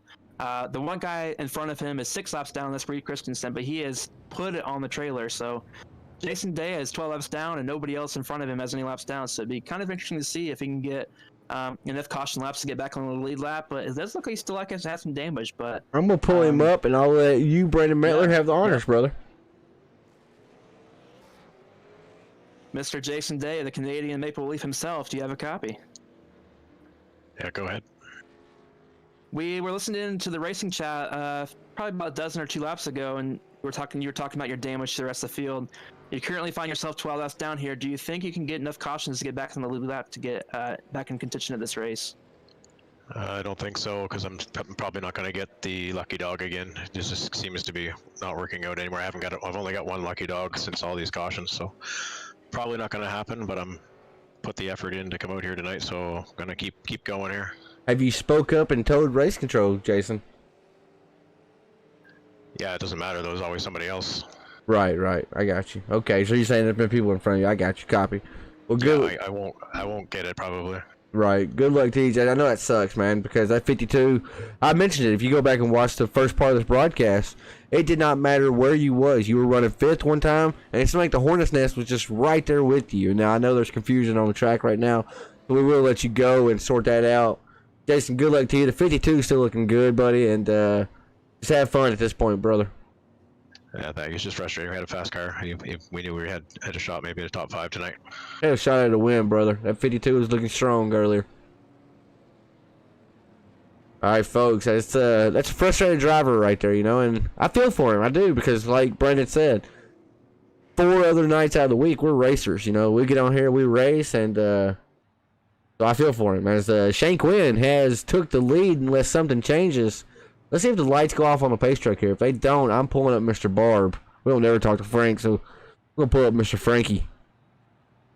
Frank, you got Dalton, Brandon, Tanner in the booth. Do you have a copy? Who? You're in the Five Kings Motorsports booth. Do you have a copy? Yeah, I got a copy. So, Frank, you've had an actually decent night. Now, there was a couple incidents that kind of happened in front of you. I think you got wrecked on one incident. Or no, there was a wreck and a guy turned around and hit you trying to get turned around. But how's the 29 car feeling to you right now, brother? It's all right. I mean, it's banged up. I'm looking at a banged up hood.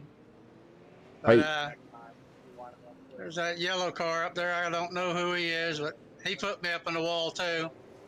It seems like Frank's like you're just out here taking names. I'm just taking my time. I got you, brother. Good luck to you, Frank. Fix to go back to green. Thank you, buddy. Good luck.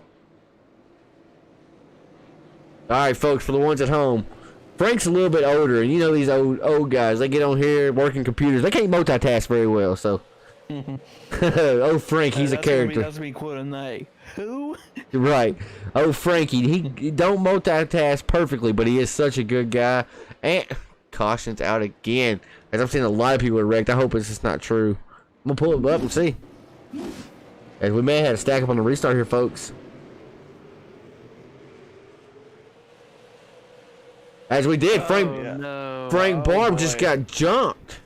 And then the 28, I think he's still in full throttle mode, folks. He is not lifted yet. I think that's a prime example of broadcaster curse yet again, because it looked like it started with Frank Barb. I blame you, Don. I don't blame me. I can't blame myself.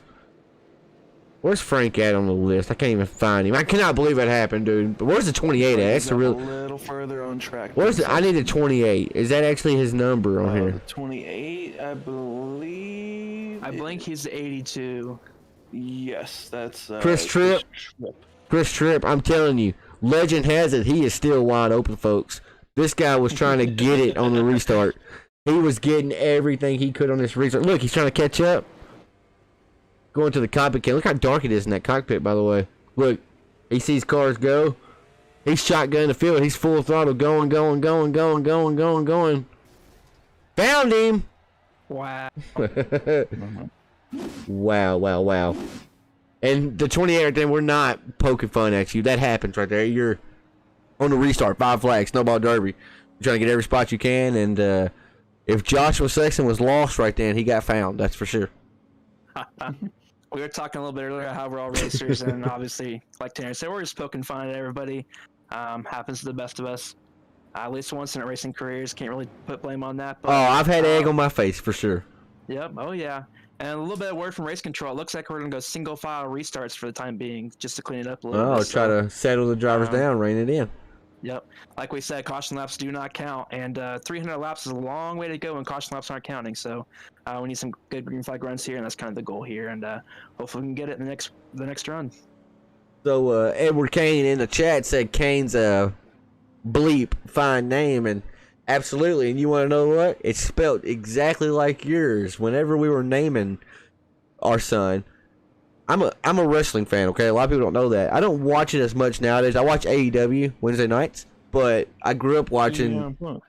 I grew up watching WCW, WWE, WF. You know, and me and Emily, we were sitting in bed one night, couldn't think of names, could not think of anything. Like everything I said, she didn't like. Everything she said, I didn't like. and we stuck with Preston, and that was going to be it. And then I said, what about Kane? And she said Kane. I was like, yeah, Kane the wrestler. And she said, will we spell it like Cain and Abel, like the first guys to commit murder? I was like, no. It's got to be Kane, Kane. And it stuck as we're getting ready to go back green flag racing. And now I couldn't imagine the little dude as anything else. That's my little shadow. As the 73 gets a great jump right here, folks. That 73, he has been involved in the incident, but he's worked his way back up through the field because of other incidents. Shane Quinn has looked like a front runner, and it has been a front runner for a huge majority of this race, and we have a battle for second place. Yeah, that 0-2-1 as Steven Gibson was quick from the jump. He started in 22nd spot, elected not to take a time, and he's already backed up to second. Like I said before, he started in 22nd and made it all the way to the lead and made the decision to pit earlier in this race. So I think he's got a little bit fresher tires than the guy in front of him is Shane Quinn. But Shane Quinn started in third spot on the inside row, so he's quick, obviously, and he's showing it right now.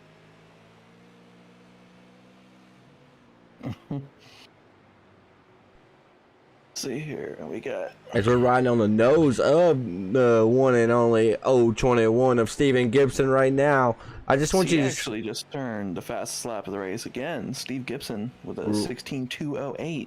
He's flying. Wow.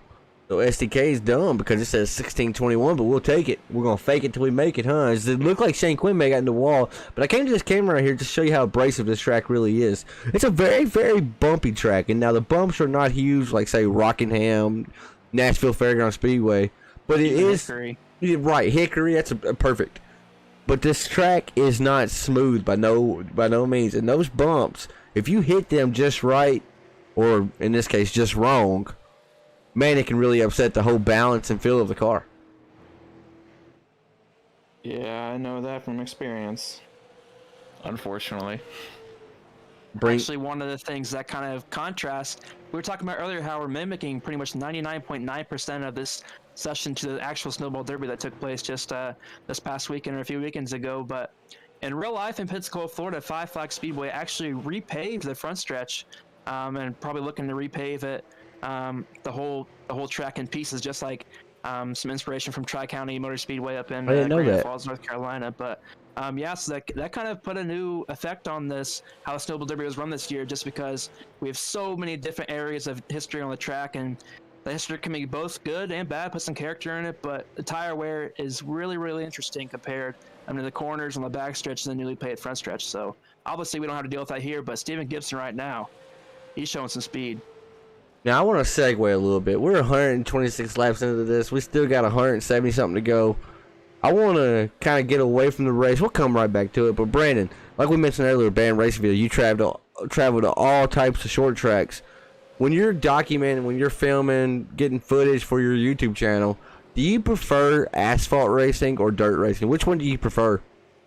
Oh no, you're gonna get me killed because I got fans from both sides of it on the channel. I might lose half my followers because of this, but I'll tell you what, asphalt racing back in Indiana at Winchester Speedway, Anderson Speedway, Salem Speedway, even my heart at Mount Lawn Speedway, 310 egg-shaped oval, Newcastle, Indiana. I was a die-hard asphalt fan coming from Indiana.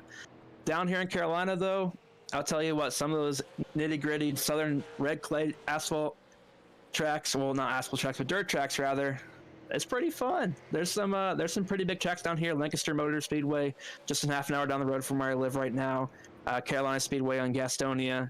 There's some really, really good ones. Part of the reason I hated dirt back in Indiana is because it's all brown and dry and all that kind of stuff. But red clay down here, it holds water and makes a great racing surface. So I can't pick one. I really can't. I have my love for both of them, different regions of the country, and kind of just depends where I am at the current point.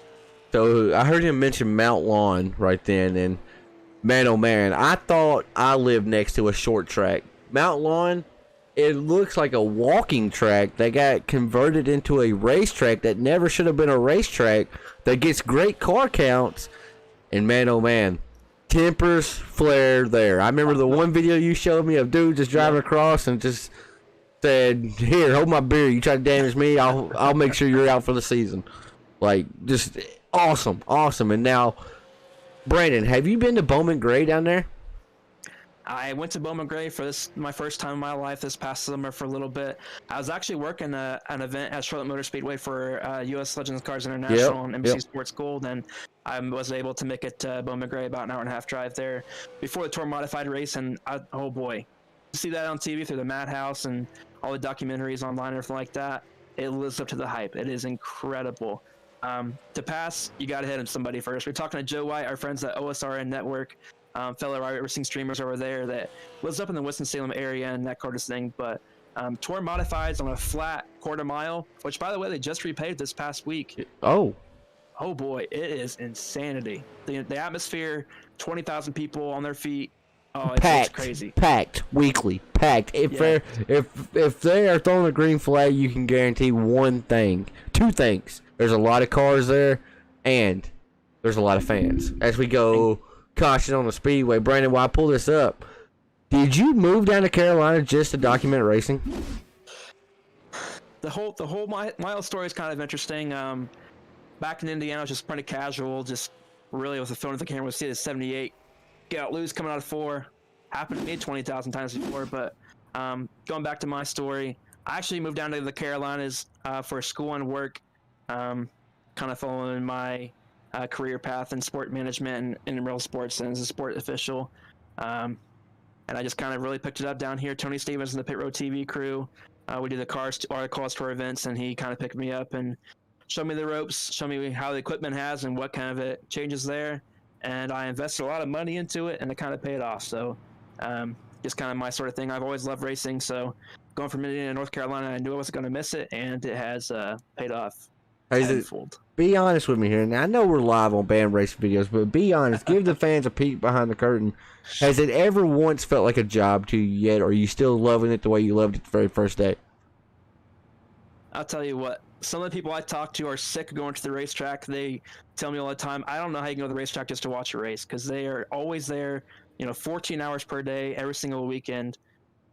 And I've been to 99 racing events so far. I'm looking forward to number 100 potentially this weekend. Some December racing outside. We'll see about that. But wait, is it 99 races this season, like this summer? This season, yep, in 2021. Jeez. Now, folks, there's only how many weeks is there in a year? I'm gonna look dumb here. I'm sorry. 52 weeks. 52. Oh, dog, you ain't talked to forever. You gonna chime in then? Good grief, dog's been over sleeping, but he said, oh, I can make Tanner look dumb. 52. I hate him. I'm doing my best TBB impersonation over here. Right. Oh man, we could get Taylor in here and really, really have some fun. Oh, he would go off on the stats for us. Brandon, there was a race last week. I was just goofing around, and I would ask Taylor. I would say, Taylor, who won? And he's out practicing. He's on track driving. I said, Taylor, who won the 1996 New Hampshire race? Boom. He was like Dale Jarrett. I don't know who really won it. And I was looking at all the winners. It was right. And then I was like, Taylor, who won the 1971 Hickory race? Oh, that's easy. Wendell Scott. Look it up. Boom. Got it. He didn't miss on a single one. If he did miss on it, it was when he named 2 drivers and the second driver was right. Wow. Insane the type of brain he has. No wonder he has such a big head, Taylor, if you're watching. But Dalton's head's bigger.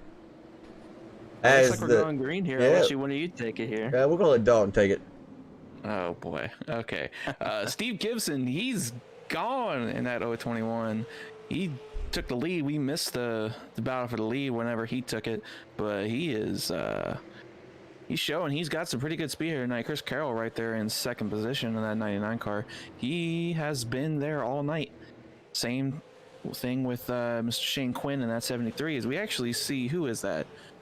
Who's that car I see? You give me the number and we'll probably tell you. I believe that might have been the 20 of Nicholas Bellamy. It looked like he was not fully clear out of turn 4, but he said, nope, I'm going to be clear. He kind of cleared himself. And look, I want to cut you off real quick. We're going to go through this field real quick. I want to pull up the driver's details so you can see some of these drivers will have a pretty little picture of themselves down there. All right, folks, you got Steven Gibson in the first place spot, but maybe not for long, that 99. Chris Carroll is trying to take it back, and the 021 kind of gives it to him. So you got Chris Carroll out front, Steve Gibson's in second. Shane Quinn, number 73, got involved in an earlier incident, but he is back in the top 3, currently holding down the final podium position. Then you got the young gun, Jason Raymond. Thank God he didn't put a picture up because, boy, oh boy, he's ugly. And you got the 20 of Bellamy Nicholas. He's running in the 5th place spot. Then we have Kyle Jackson and the number 6 Home Alone machine. He's a racer right there. It looks like go-kart racing perhaps. With Robbie Hartpence blinking out as SDK's going crazy. Scotty Stevens. He said, really hold my beer. No, instead I'll hold it myself and finish it. 2 car right there, Scotty Stevens. Then in the 9th place spot, we got David Shively. Tyler Shattuck is currently holding down the 10th place spot. With 11th to Carter Casey. Curtis Critchley, the man is back, folks. Not showing us any laps down. Got back on the lead lap. You love to see it. 27 had an earlier malfunction with the pedals. He's on his way up, and he just made a pass for the 11th place spot. Carter Casey, Rocky Hartpence is in 13th. Larry Bell is in 14th. Joshua Sexton from Ohio. He's in the 15th place spot with James Watson in 16th. Frank Barb is in 18th. It's telling me Robbie Hartpence is ahead of him for whatever reason. Levi Allen, the rest of the guys have put it on the holler. So there's your quick little walk through the field as Chris Carroll is trying his best to check out on the field, but not able to do it. Steven Gibson is trying to remain as close as he can. And Chris Carroll, honestly, he made that move getting around the 021 look easy as caution is back out on the speedway. It looks like you might have given the broadcast curse again to Curtis Critchley. No, I did not. Like No, I didn't. No, I didn't. Stop it. Stop it. As it looked like Tyler Shattuck may have been the initial cause of it. Maybe not. It just said he wrecked. Ooh. Curtis Critchley. Oh, no. Tyler Shattuck did get loose. Oh, that's a huge Oh hit to my! the inside Oh my wall. goodness, honey, I'm coming. 51 hard hit, 39 hard hit. Frank Barb. If there's a wreck on the track, Frank Barb's gonna find it. Like, man, Shattuck almost flipped the car right then, turned it around. Y'all see that? The rear end popped up. Oh yeah. Yeah, I think that's gonna be a little bit more of a problem than the pedal malfunction. For Curtis Critchley. Yeah, that was pretty significant damage He right hit there. that inside wall really hard there. That was, that shows how on edge these cars are, though, Dalton and Brandon. You got 2 veterans on the sim, Tyler Shattuck, Curtis Critchley. I mean, those are, they're fast, man. I mean, you got Curtis Critchley with a 6,172 I rating compared to Tyler Shattuck's 5,406, almost 9,000 I rating between the 2 guys. And both of them kind of got loose. Now, Curtis was okay, and I think Tyler would have saved it, but car was on his inside, was not able to use that real estate in order to save the car. And man, oh man, both of them took a wild ride. Yeah, you said that those 2 are, I won't say the class of the field because there are some dang good drivers in this field, but those 2 involved right there were 2 really, really, really good drivers. When you're going through the field there, Tyler Shattuck, you might have seen it blip up, but he builds setups from Maconi Setup Shop, are really, really good friends and sponsors over at Five Kings Motorsports. I personally know Jeff Maconi, and he will not settle for anything but the best, as he says in his commercial. But Tyler Shattuck is a really, really quick iRacing driver, and we saw him kind of get it loose, and his left side and front bumper is banged up. Just kind of see if he can get that damage fixed up. He still has more than half the race to go, so you see all the sponsors and friends down at the bottom of that screen there, but that's unfortunate. Those were 2 really big heavy hitters involved in that wreck. With that left front sticking out the way it is now, I know the fenders obviously caved in some. I'm thinking some toe damage right there, some suspension damage. Like that was a significantly hard hit into the wall. One went to the outside, the other one went to the inside. They were trying their best to top each other. Man, oh man, that was tough. That was a hard lick for both drivers, and I think that piece right there of the 37 Tyler Shattuck, that front clip, I think it's going to be retired after this race. I know I'm not going out on too much of a limb right then, but If it isn't, I think it's going to get put up on someone's wall. Right. Because they're going to take that front bumper home with them. Or I'll pick it up and beat Dalton over the head with it, one of the 2. As we're getting close to going back green flag racing, Dalton, I love you. Lights are off on the pace truck. 99 has the field, and he has the control right then. Oh, we got problems in the back of the pack, though. Somebody spun the tires. I think it was the 6, if I'm not mistaken. And that's just stacking everybody up as now. The 6 car definitely, I think, spun his tires. What do you think, Brandon? Was it the 6? I think you're right. It's definitely a white car. Right, that's what I on the saw. Inside, maybe third or fourth row.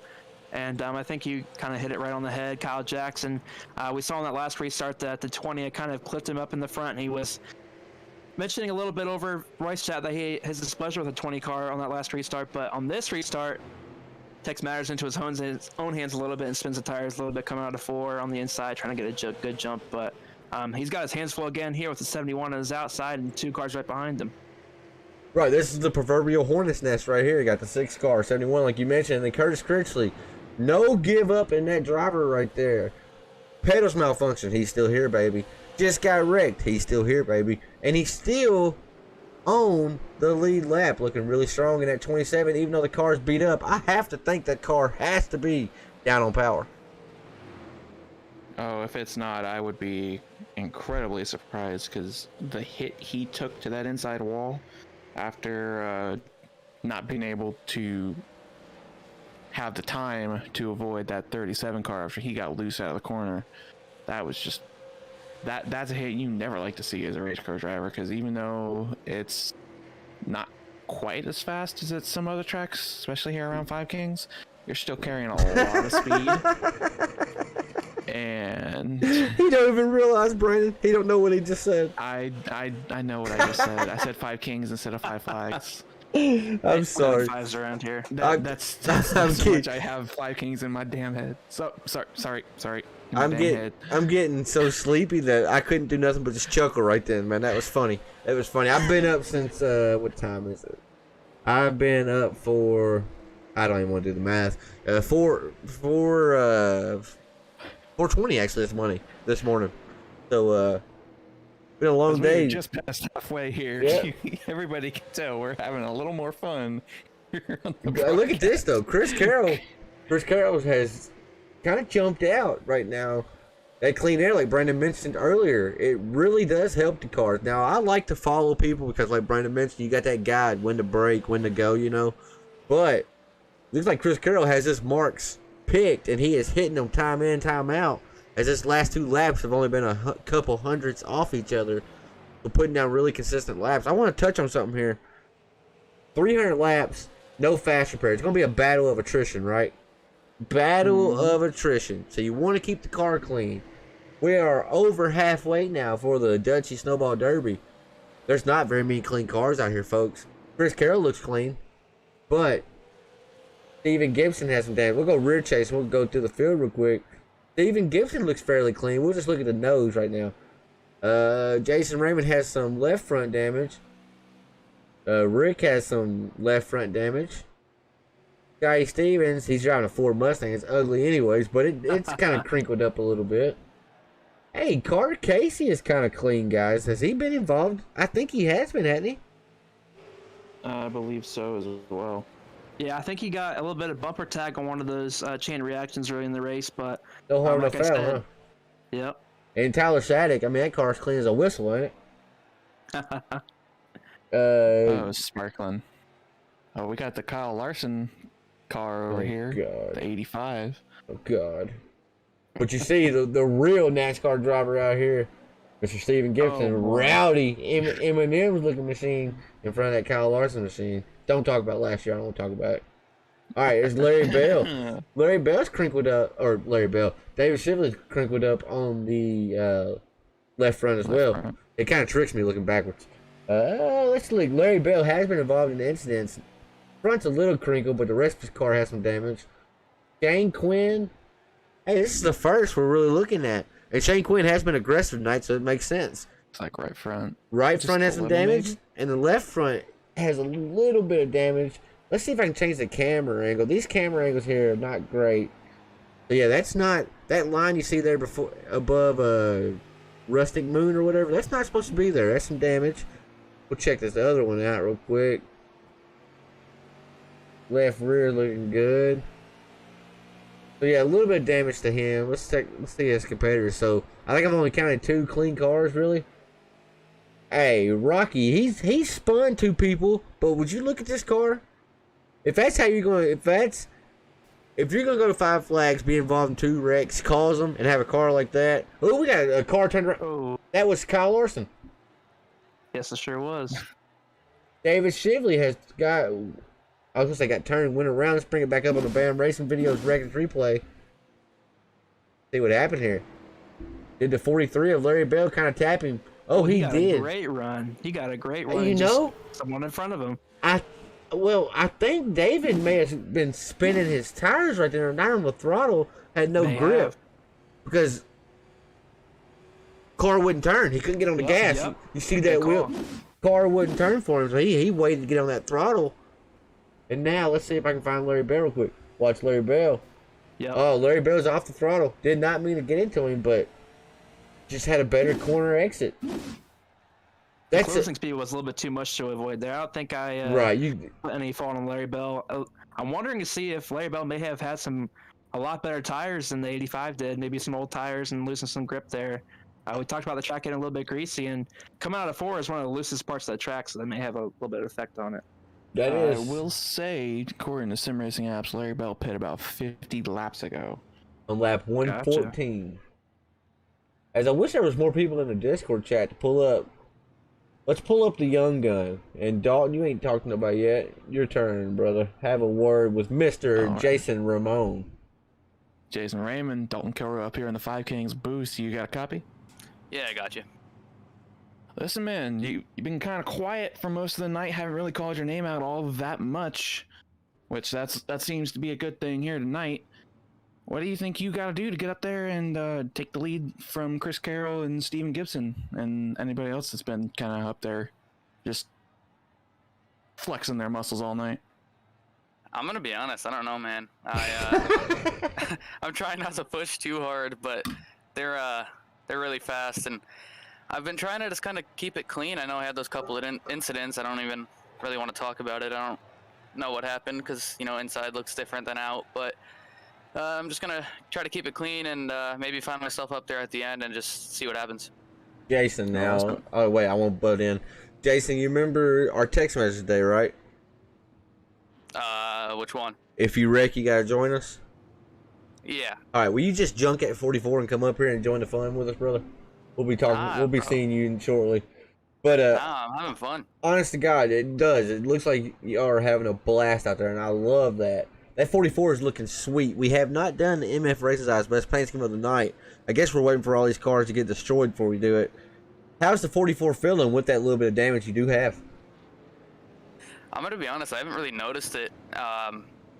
It's been pretty fast, no matter what. So I guess we'll see what it takes to get up there again and be there at the end. Lights are off on the pace track. Good luck to you, brother. Thank you. That was Mr. Jason Ramon from 5 Kings Motorsports. Don't have a lot of people to talk to. Everybody else is in their own Discord channel. Can't pull them up. As Chris Carroll's number 99. It's been a story all night. Leaders get the great jump. It don't matter who it is. You put a turtle up there, he's going to beat that guy to his outside, it seems. The restart's here for the leader. Why is the advantage so much, Brandon? Is it that banking you were talking about? The guy in second place can't really fire on it the way the guy down low can.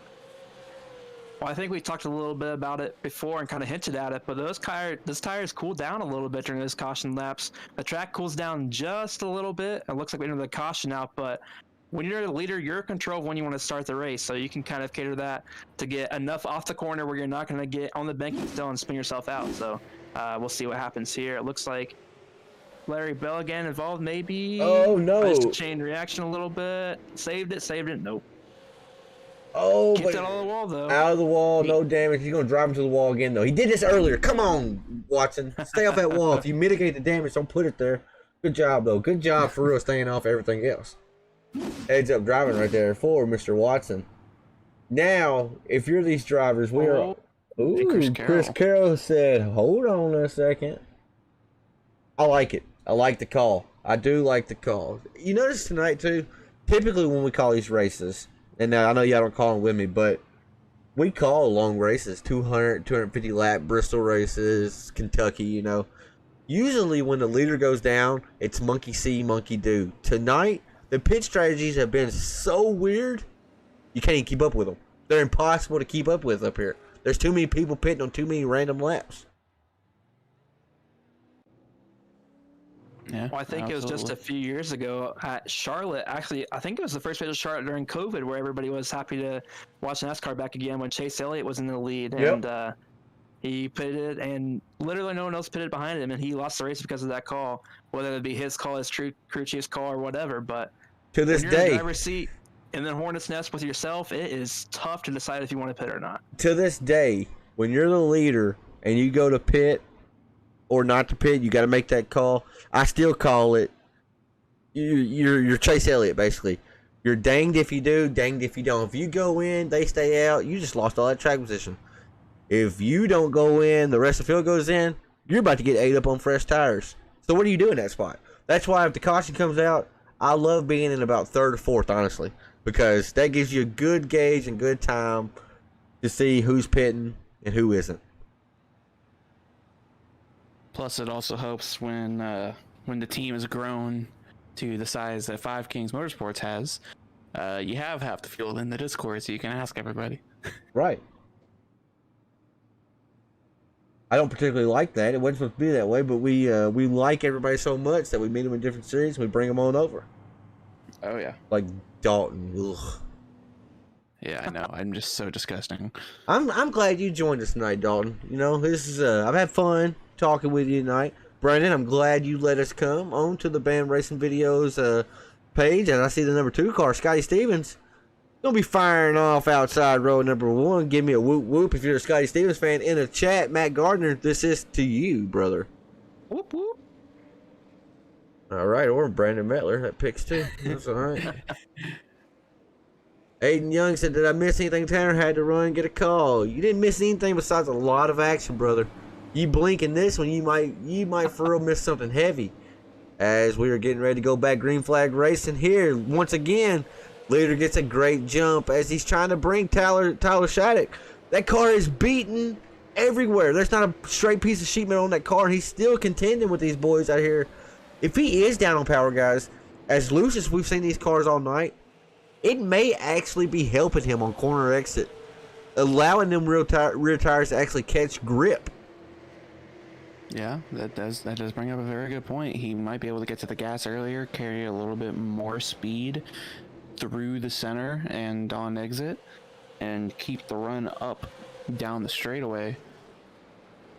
So we will have to see how that actually plays out for the rest of this race. So we are back under caution. Oh my goodness, boys! I'm gonna need y'all to get it together. If it's a caution laps, I'm not gonna count. That's Carter Casey. Yeah. One of the guys were. Why does it do that? It's not Carter Casey. Try it again. It's still doing it. No, that's Carter. That's Carter Casey. But we talked about the 2 car being clean earlier.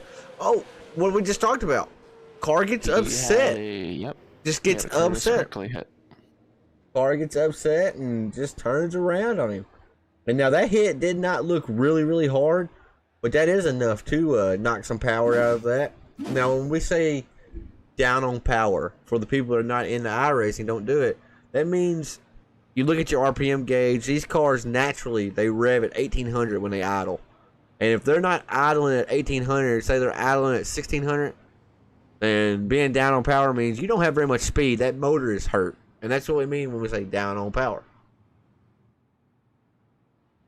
As Joshua Sexton brought it down pit road. Joshua Sexton's had kind of I don't want to say a bad night, you know, that's rude to say. He's had a quiet night. A down night, really. He's been involved in a few incidents, just wrong place, wrong time, you know. So when he gets to pull off pit road, we're gonna have a word with him. He's a man of a lot of words all the time. He never quits talking. Mr. Joshua Sexton, you are in the broadcast booth. Do you have a copy? Oh yeah. I told you, folks, he's a man of 1,000 words. Joshua, that 51, it seems like if there's a wreck on the track, it's found it tonight. But every car out here is damaged, mangled. Do you think you have a shot at these front runners if the race continues on like it is? No. I had 3.5 minutes of damage and wheel damage, and I fixed most of it, but it's still, it's still not running right. I don't know that. I don't think it's down on power, but it's not handling worth a crap. So I'm just sticking around and see what I can do and try to get the best finish I can. All right, that's Joshua Sexton, one of the lead men on Five Kings Motorsports. Good luck to you, babe. I'm telling you guys, man, he talks all the time. Ain't that right, Brandon? Oh, yeah. Oh, yeah. Man never talks in races. Ever. Always quiet. Well, he's usually quiet until someone gets I was about to mad say, at him. Tanner, what are you talking about? He's our lead strategy guy. Yeah. No, we always lean on Dalton, and Dalton says, "Yeah, if we pit here, we can make it to the end." And I'm clutching for 30 laps. I mean, and Dalton's fine. I don't know how he does it. He cheats. No. I'm over no, shutting the no. car off, and Dalton's setting fastest laps of the race, and he's saving fuel somehow. Because I've been doing it so much. That's the only reason. Look here, nothing changed on the front row. The front three, they're all the same. Got Steven Gibson, Scotty Stevens, Tyler Shattuck, and then Shane Quinn has worked his way back up front. Can Scotty Stevens make that outside lane work here on this restart? The inside's been so dominant. Gets a better jump this time, but not as much. I'm actually keeping the camera on second and third when they take these restarts, because that's basically where the battle's at. Leader just set sail as Scotty's able to clear the number 37 of Shattuck.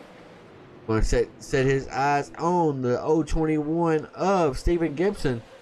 Shane Quinn, though, he's been aggressive all night. How long is he going to ride behind Shattuck as he puts that bumper mighty close to Shattuck right then? No contact, though. No harm, no foul.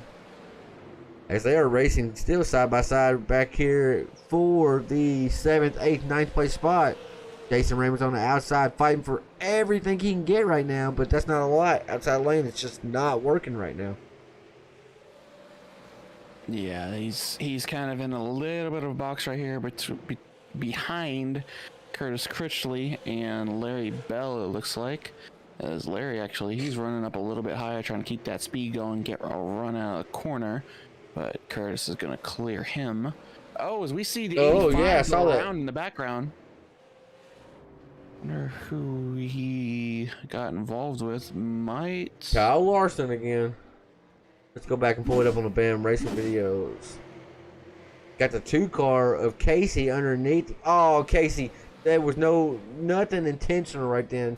Car just got tight on him. Because I want to go back here. I don't know why it does that. We're going to go back a little bit. Where's Carter Casey at? Get on Carter Casey.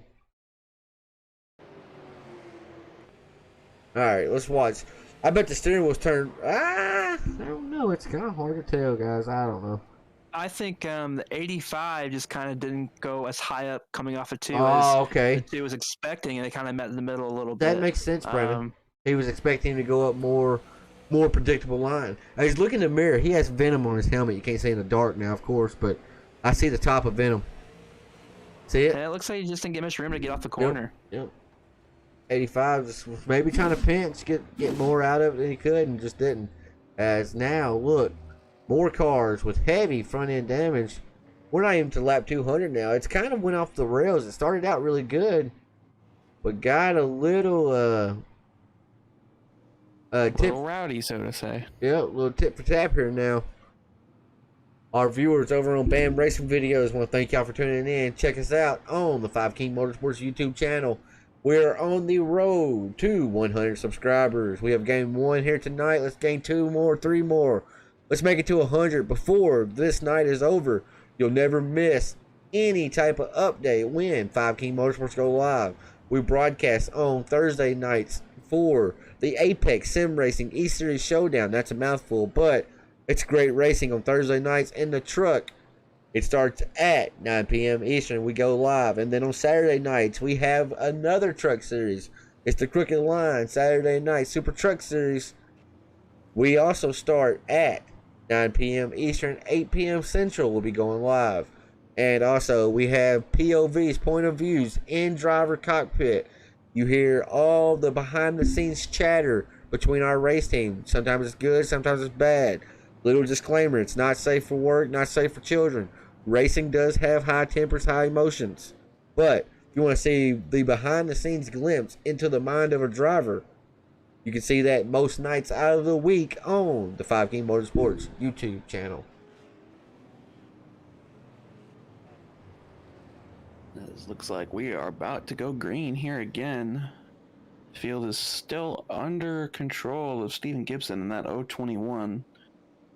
Still one of the cleanest cars out here. I don't think he's been involved in a single incident. I don't think so. I think you're right. Well, let's see. He gets another really good jump here. Scotty Stevens tries to stay with him, but he's going to get clear of Tyler Shattuck and stay right there in that second position. And shout out to Shattuck, man. I mean, that car is beaten, banged, and he is able to hold his position on every restart. Now, Brandon, do you think that's the inside lane restart kind of helping him? And he's also getting the fire off right behind the leader. I'll tell you what, as we all know, we want to be a little bit outside coming into turn one, because when you come into turn one kind of flat with the wall right there, you can't really see around the corner a little bit. So I think the way the track has kind of evolved with everybody running on a low line into the corner, you get a little grip into there, especially when you're not got at full speed yet. But the inside line definitely helps a little bit, especially at a track like Five Flags, like I said, where the bottom lane is obviously preferred. The top lane's kind of really, really tough, especially at night here, just because the way the humidity in the track temperature has kind of risen over the night. But Tyler Shattuck, he knows his way around the track, obviously, and he's kind of shown that through his obvious iRacing experiences and that sort of thing. But he's still in third. He's hanging around. He's got some damage, like you said, but he's still hanging in there. If this was lap 299, if we were coming to lap 300, Tyler Shattuck would win himself $25 with a car that looks like that. Right now, our biggest mover of the race, if it was to end right now, is the man not only the hard charger, but he is the race leader. So he would not only bring home $100, he would bring home $125 for being the Edward Kane hard charger. It's the Edward Kane public certified accountant. If you need any accounting done, look up Mr. Edward Kane.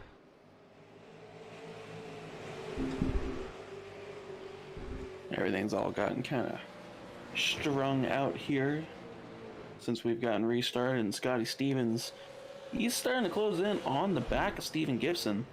And let's see, waiting for my time and scoring to update. Looks like Scotty was about half a tenth faster just that last lap. And fastest car on the track was actually the 27 car. Oh my goodness. How in the world is the man doing it? I don't understand how they're able to take these mangled cars.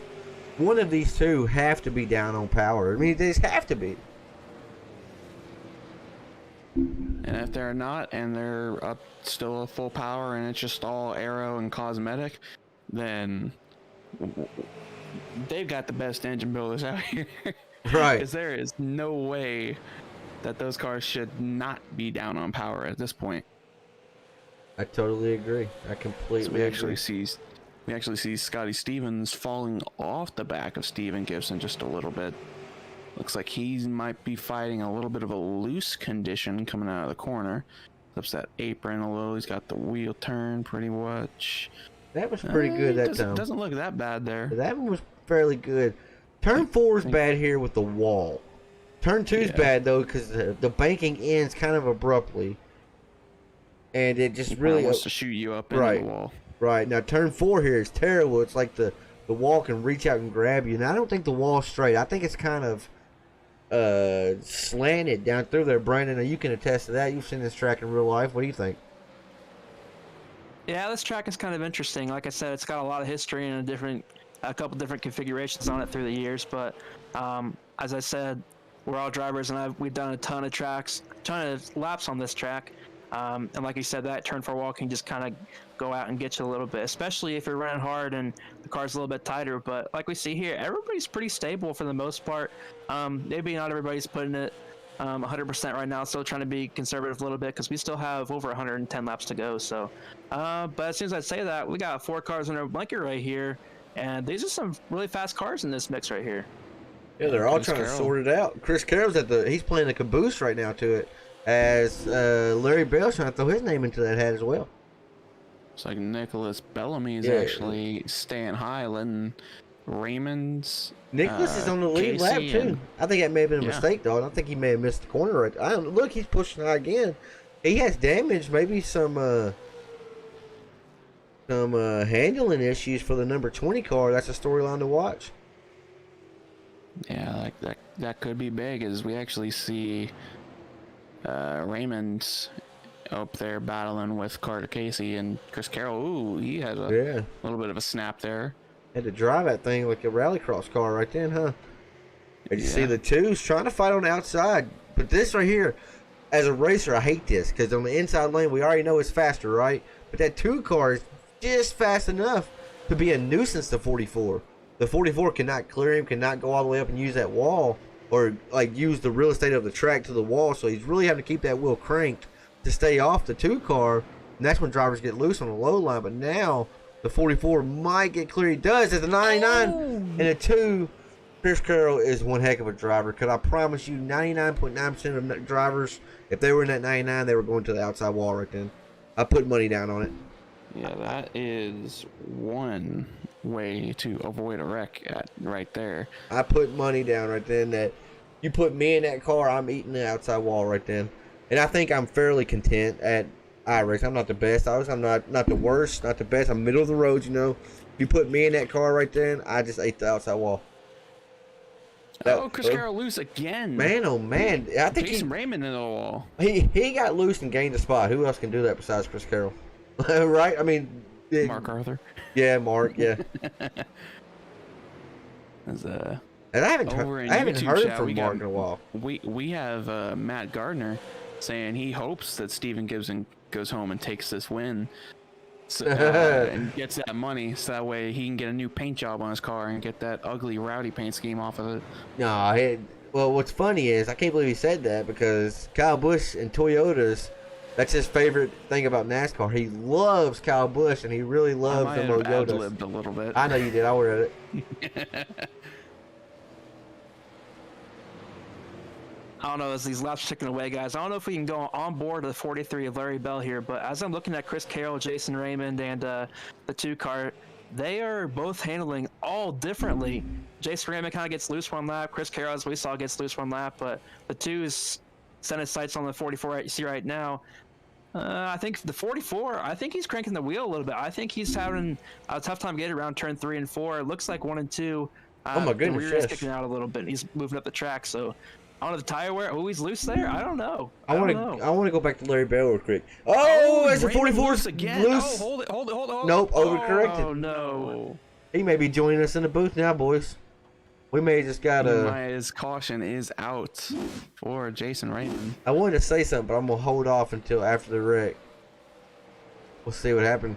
Oh, was there a bumper? May have had some help. Was there a bumper? I don't know what camera to see to really tell this, guys. What camera can I go to see, Dalton? Let's see. Maybe this one might show it. Let's see right here. It looks like Raymond gets a little loose out of 2. I think netcode right there. I think they touched. I think netcode made them drivers touch. Oh no, he's good though. He didn't get a lot of damage. I think they might have touched, regardless of netcode. Right. Not. I think they touched. Everybody's coming down. I think everybody's in their fuel window. Right. Here. Right. I was going to say that a while ago, but what I was saying right then, we were watching Larry Bell. He was in his cockpit camera, right?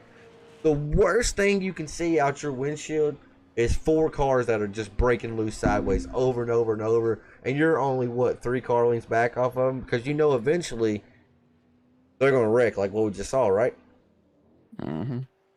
As I think Robbie Hartpence is going to be up front. I don't know if I mentioned this 11 car all night. He will not. What? Robbie will not be the race leader. Because you know who is? Who? Curtis Critchley. You can't make this stuff up, bro. You just Curtis can't. He stayed out. Chris Carroll is in 2nd. Joshua Sexton, I believe, is going to be in 3rd. Yep, there he is, right behind Chris Carroll. The 3 of them did not pit. Wow. Looks like James Watson will be in 4th, and Rocky Hartpence is going to be 5th. I believe Curtis, Chris Carroll, and Joshua Sexton, and even James Watson are good on fuel. Because if you remember, Chris Carroll said you could go probably 125 to, I think he said 150 laps. Yes, sir, he did. And then we had somebody else say 100 to 125. So personally, I'm leaning a little more towards Chris Carroll, especially with having a couple cautions. I think these guys are good on fuel. Yeah, they pitted lap I'm not sure on 169. tires, though. So Chris Carroll pitted on 169, Curtis Critchley on 164. I think they're most definitely in the window. Joshua Sexton 173. With the cautions we've had, I mean, I'm gonna fairly easily put a wager down. This is not the last caution of the race. You know, we're short track racing. Friday night short track racing under the lights here at Five Flag Speedway for the Dutchies Snowball Derby. This is going to be an annual event. Now, man, it's been a long while. I'll be honest. We're 2 hours in. That broadcaster's fatigue is starting to set in. If it was just me by myself, I think I would have tapped out tonight, folks. And for the viewers at home, it's a long race for y'all too. So I want to thank y'all once again for tuning in over on the BAM Racing Videos Facebook page or the 5 King Motorsports YouTube channel. We surely do appreciate you. Looks like we're about to go green here. Field back in the hands, and I can't believe I'm saying this, of Curtis Critchley. I'm interested to see how he's going to be able to hold these cars off. He goes early. He gets a crazy jump on Chris Carroll there. Oh, look, So Chris Carroll has hold some. it there. Carroll has some front end damage, guys. Well, we missed that, I guess, or unless we talked about it and I forgot it. Oh, they are 3 wide in the background. Oh, that's not going to work. Is that Scotty Stevens? That looks like that's Scotty Stevens back there. Yep. Oh, the 85's getting loose again. Going to walk it all the way down to the wall. Got a terrible entry into turn number 1 and 2. Able to save it, but it's going to be slow off. Scotty may have gave him a bumper right there and said, "Look, son, I got to go."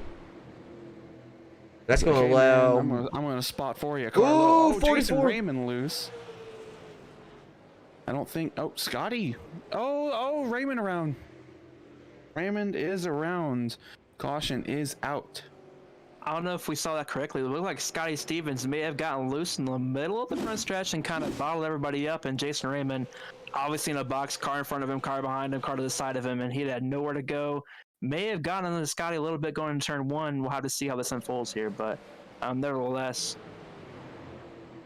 that was a crazy restart. Oh yeah. Jason Raymond definitely loose there, as you see. And Oh, Scotty yeah. Stevens, he was slow on the inside Wait a there. second. Jason Raymond checked up, and the guy behind him didn't. Probably didn't see him a little bit in time, but Yeah, Scotty's loose, trying to save it. Has to whoa way up. He got lucky right then. Scotty got really lucky right then that Jason Raymond didn't tag him when he was spinning. yeah, I think Jason Raymond got a little bit of help from behind. Like I said, just he tried to check up, and then whoever was behind him didn't check up in time. Probably didn't see. I probably couldn't see in front of his car and that sort of thing. So, really unfortunate situation for Jason Raymond. Yeah, that's tough. Jason, you are in the booth. Do you have a copy? Yeah, I got you. Are you ready to join the broadcast booth? Or are you going to call us like 4 more cautions and then come? I mean, I don't know where I'm supposed to go in that situation. I was just playing easy. I know. In your view, what happened right then? Just looking out your windshield. The 2 Scotty Stevens got a little loose in front of me. I checked up for him so I wouldn't run him over, and the guy behind me didn't realize and just bulldozed me. So correct me if I'm wrong. When y'all are sitting on pit road like this and the field goes by, y'all are not going laps down, are you? Nope. That's I corny. was trying to beat out the pace car all race, and then Sexton comes over. He's like, you can just sit there and fix your damage, right? So you was trying to beat him off and just couldn't, huh? What's so funny? Trying to beat him out. My bad. What's so funny? You're starting to get tired too here, Tanner. I know, Goofy. I know what I said. No, I didn't want anybody to laugh about it or make a big deal. It's supposed to just be like a pun. Jason, Well, good luck too to you, bad. buddy. I'm hoping you join us fairly quickly. Good luck, brother. Thanks. What was wrong with beating somebody off on pit road? I don't understand. What's the position? You didn't specify pit road. You know exactly what you did, Tanner. As Curtis Christian, number 27, still out front. Chris Carroll's number 99 to his outside. Joshua Sexy Tone, number 51. He's in third. Steven Gibson's in fourth with Rocky Hartpence holding down the 5th place spot. Old Brandon Mettler's never letting us come back on the BAM Racing videos. Thanks, Dalton. Way to go. It's your fault. You're the one who said it. Brandon, I apologize on behalf of Dalton. As made it seem like a freaking welfare check on Brandon Mettler. Brandon, you have a pulse? I have been talking to myself the whole time while I've been muted. Awesome, awesome. So for that, you got to call this restart. Well, let's see here, 27 of Curtis Critchley. He's in control of the restart. You see here, get a good jump. Chris Carroll, the veteran iRacer himself, gets a good jump and can slide down to the inside lane, the preferred lane in front of the 021 of Steven Gibson. And I think it's Joshua Sexton still hanging around in 4th spot. He came up here and was talking about how he was down on his car, he wasn't handling correctly, but here he is, 4th spot. Still in contention. There's still a lot of laps left. putting me to shame with calling a restart. My God. It's last time around, Chris Carroll, fastest car on the track. He is hunting down Mr. Curtis Critchley. He's not Joshua Joyner, but he's hunting the front right now, huh? What's so funny about that? That's our YouTube channel. They're really good. I love that channel. That's Curtis Critchley still out front.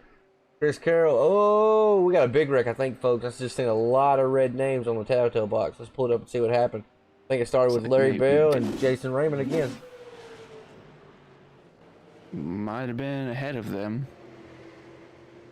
Oh. Well, nope. Just a tad, huh? Looks like Kyle Larson again.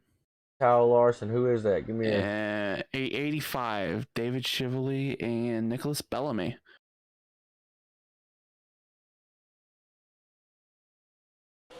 As we go back on the replay here, 85's to the outside. Ooh, I don't know why the 20's up that high, but he was. Maybe just car wouldn't. Oh, I do know why, guys. Remember, Bellamy was the guy that kept drifting up earlier. I think that's the guy that had suspension damage, and maybe car just wasn't turning very much. Could be. Yeah, one of the things that these these restarts kind of propose a challenge for is these heat cycles in these tires that Chandler talked about a little bit, but when these tires cool down on this track, especially as we get cooler and cooler in the night, the track temp's still up there, but the tires will cool off a little bit. So, what is the track temp right now, Metler? Sorry to interrupt you. Well, at the beginning of the race, track temp was right at 71, and the ambient was right at 72 or so.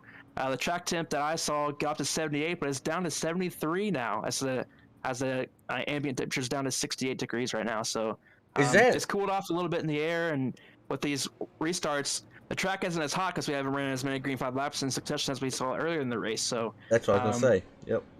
It's very, very different. So when you have suspension damage, your car's not turning as well. When those tires are cold, they get a little, I don't want to say more grip into the track, but it's harder to turn the car. Whereas when you're loose, you have a little bit of freedom there. So that could have been, like Dalton and Tanner said, a little bit of suspension damage and some poor handling that kind of caused that. But nevertheless, it's going to be a challenge for everybody. It's funny to think that. I mean, it's almost like backwards thinking, right? You would think as it gets later in the night, the actual weather temperature starts to go down. You know, the sun's not heating anything up. Like Brandon said, we're down to 68 degrees. But with these cars rumbling around there, especially how many cars we originally started with, that many cars, they put heat in that racetrack like crazy. All that heat coming off the exhaust, all that heat coming off the tires.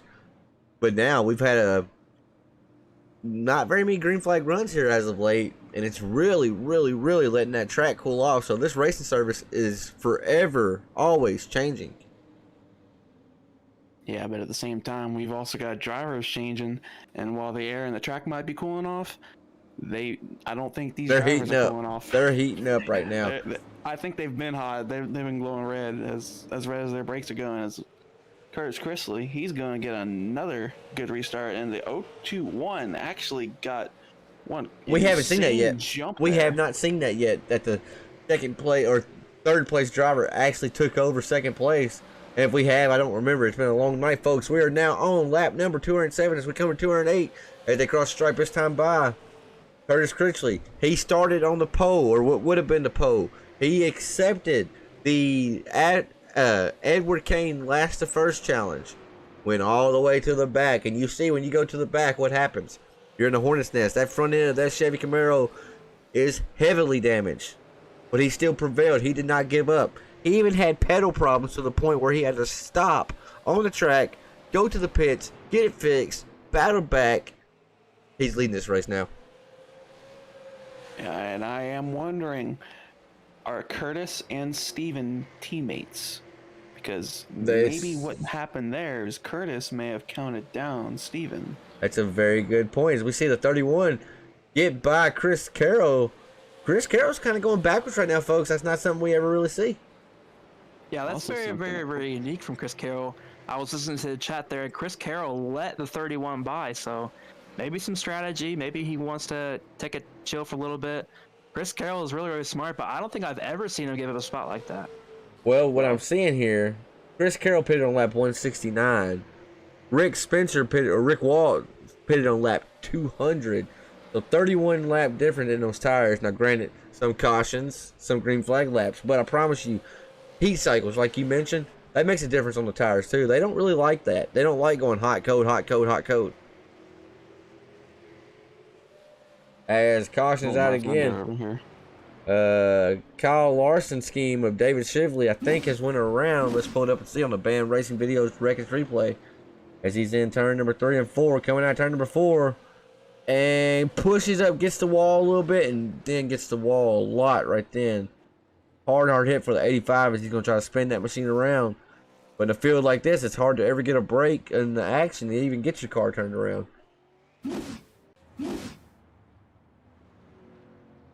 Yeah, you got that right. And honestly, I think a lot of these guys have made their money stop. So I don't think we're going to see too many people come down pit road again. Unless they've got some magical treated set of tires hidden in the pits that they snuck in from race control. I'm not even sure what you're talking about. What you even said right then. Some what? Some treated tires? You talking about some like cheating tires? Yes. I got you.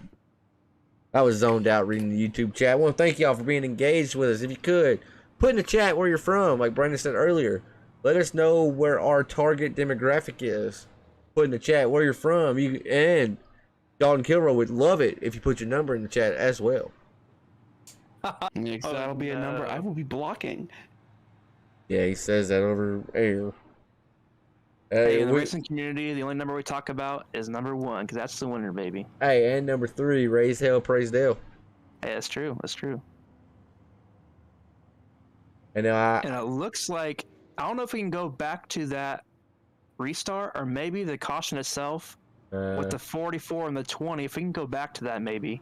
Oh my goodness, Brandon. The 44? 44 and the 20, maybe under caution. Both of them were actually black flagged. Oh. Black flagged? Oh, yeah. Yeah. Why did Jason get black flagged right then? I am not completely sure. That's a word from race control. I don't know how to see if there may be any retaliation here, potentially. I don't know why Jason would be black flagged right there. Now, I'm not just saying that because he's my teammate. That kind of irks me. You know what? I'll go back and look on my end to see if I can see anything. But yeah, that's the word from race control. Both Nicholas Bellamy and Jason Rim have been black flagged for the race. He's out of the race entirely? That's the word now. Well, it looks like we'll have a 4th guy up in the booth. He says he's not coming. It might be good for him not to get in here.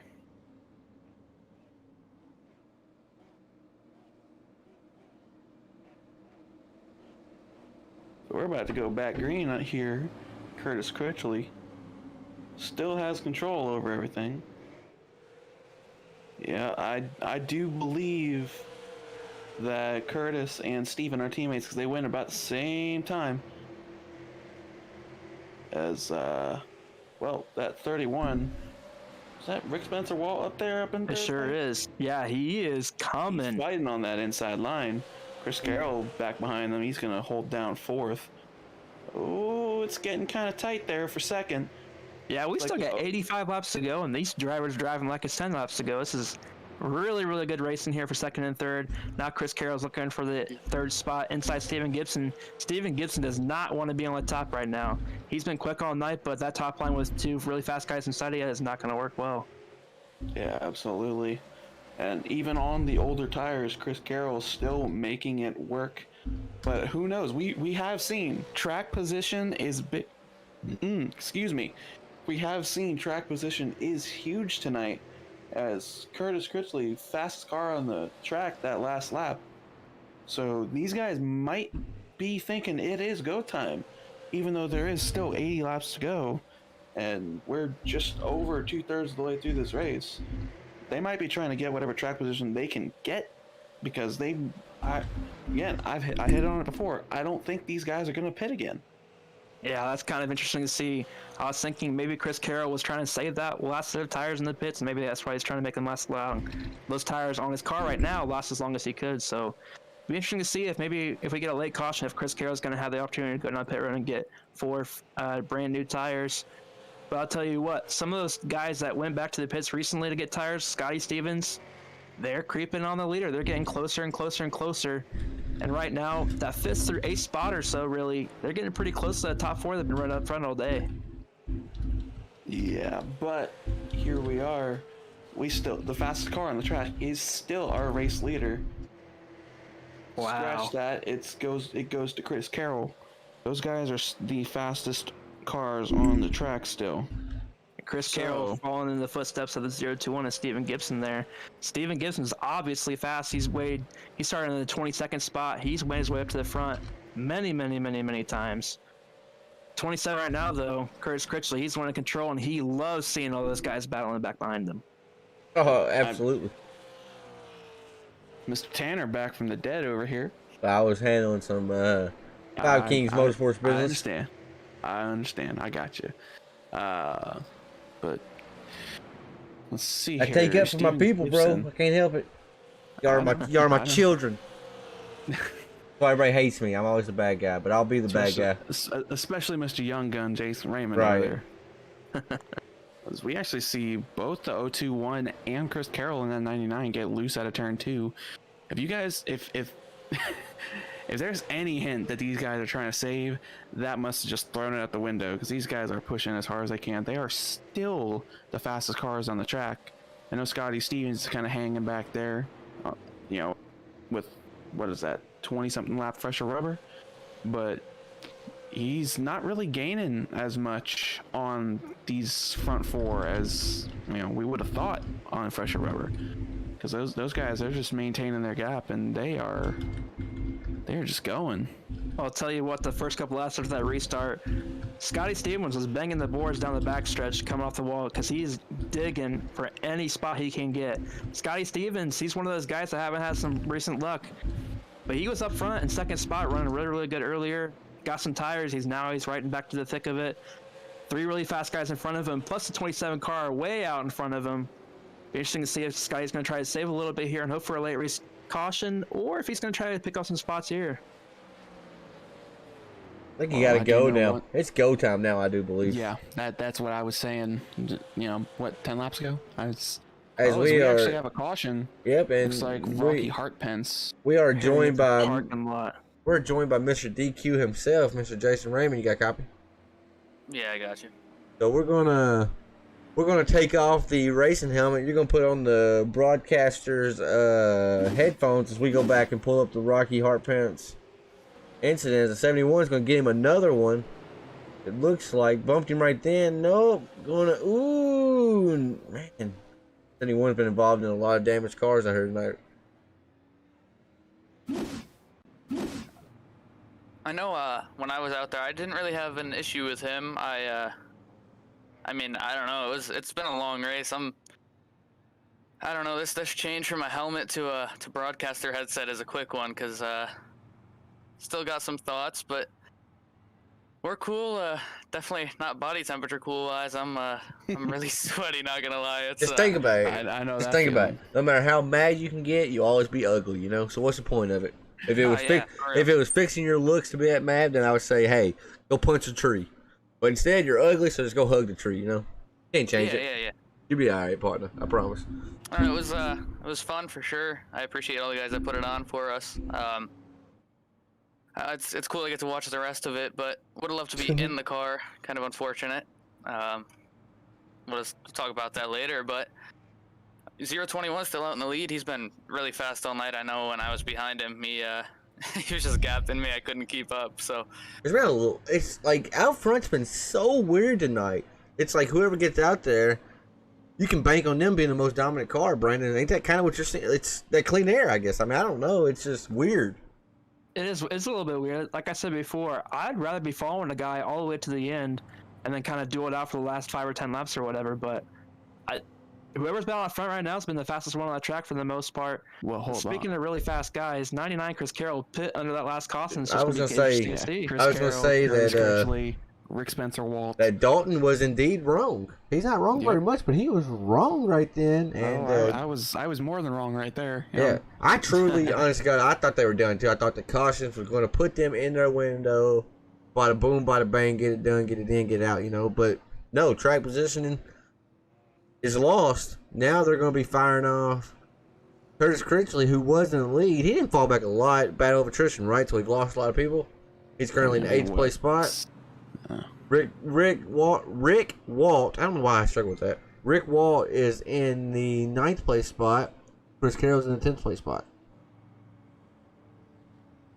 Another thing with this restart here, we are on lap 229, about to restart to lap 230. There is no more guaranteed cautions. So if they go green for the rest of the race, that's it. So it's go time now. That's Even though we have a lot of laps to go. Very good point right there, Mr. Metler.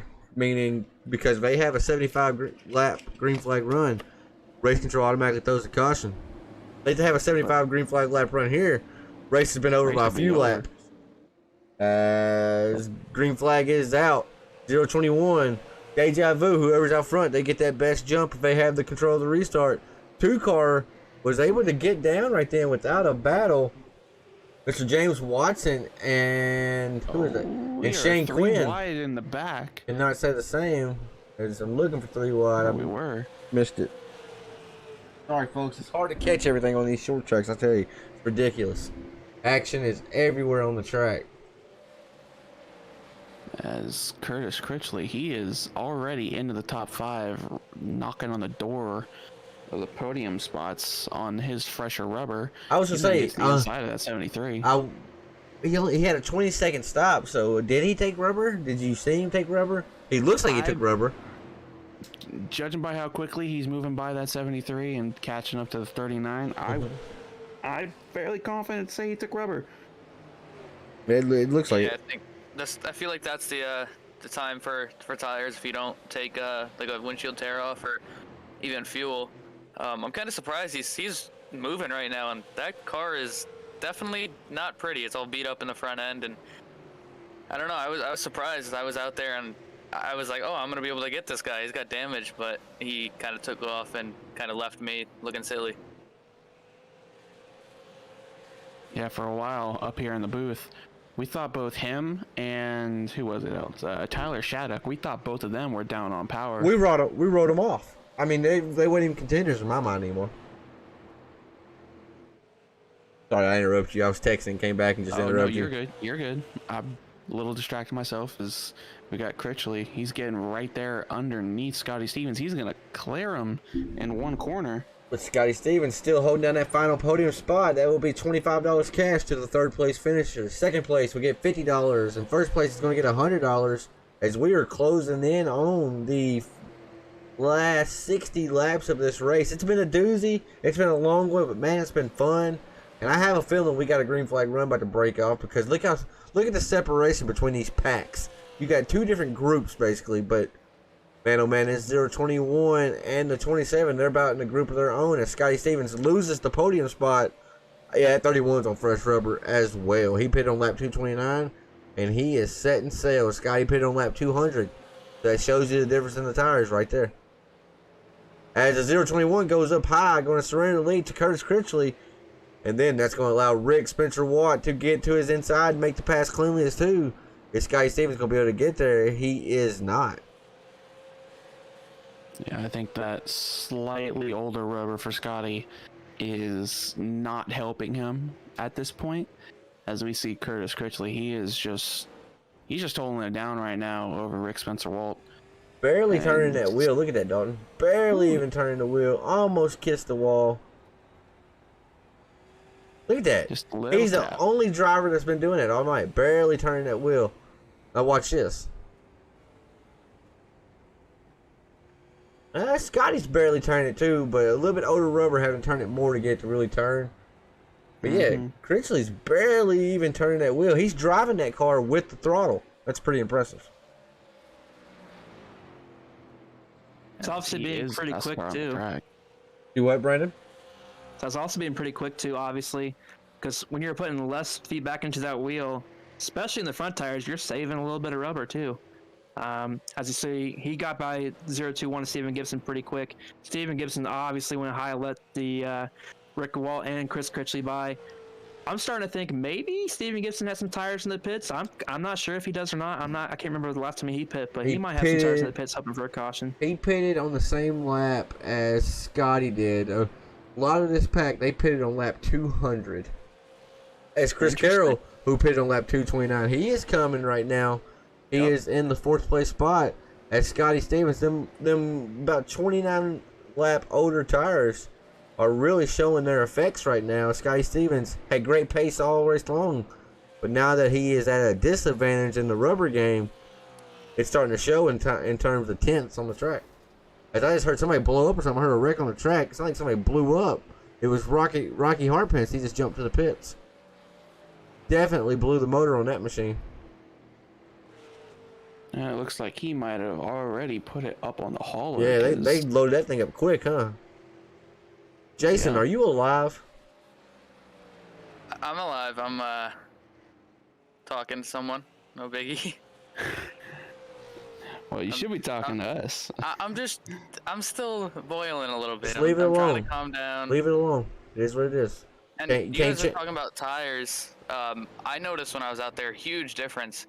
I'm not gonna lie, I seem to like the older tires better. I feel like it wasn't as on edge with the new tires, but you could definitely, like, if I had the speed of the new tires with the handling of the old tires, like, I don't know, I'd be flying. But the new tires, you're on edge, like I said. The old tires, it just feels more stable.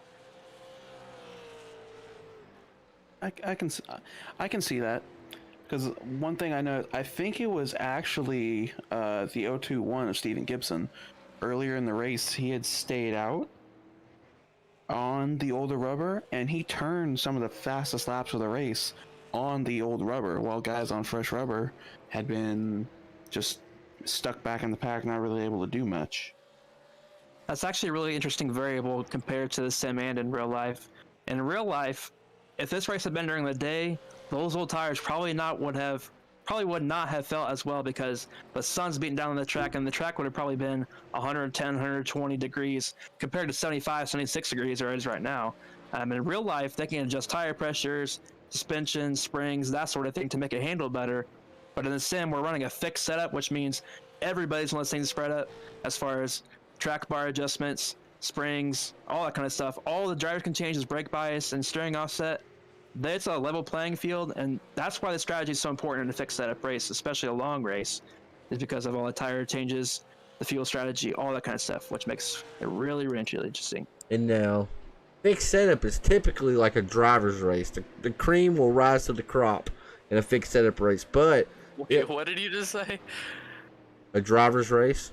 Meaning... No, the cream will rise to the crop? The cream will rise to the top? I've never heard that. He's still young. Yeah. I've heard that. Anyway, but you did say cream will rise to the crop. You did. Oh, well, that me too. Okay. I Anyway. was gonna say, I've heard supreme will rise to the top, not the cream will rise to the crop. I've never heard supreme will rise to the top. All right. The best drivers in a fixed setup will typically rise to the top of the board, right?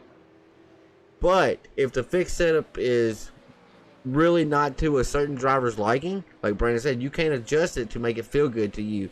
You can adjust steering offset, brake bias, but that's minimum changes compared to the whole landscape of the car, meaning springs, shocks, tires, ballast, weight, all that.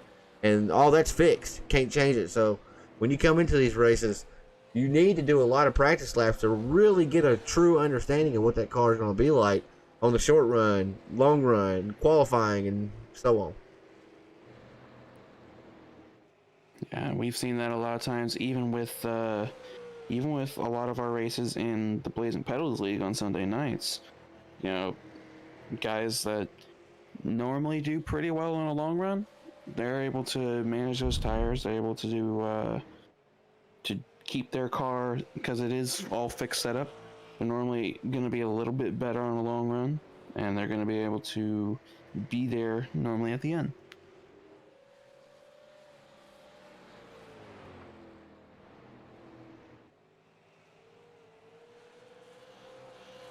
As Curtis Critchley is just gone, him and Rick Spencer Walt two of them are just trading fast lap on the track.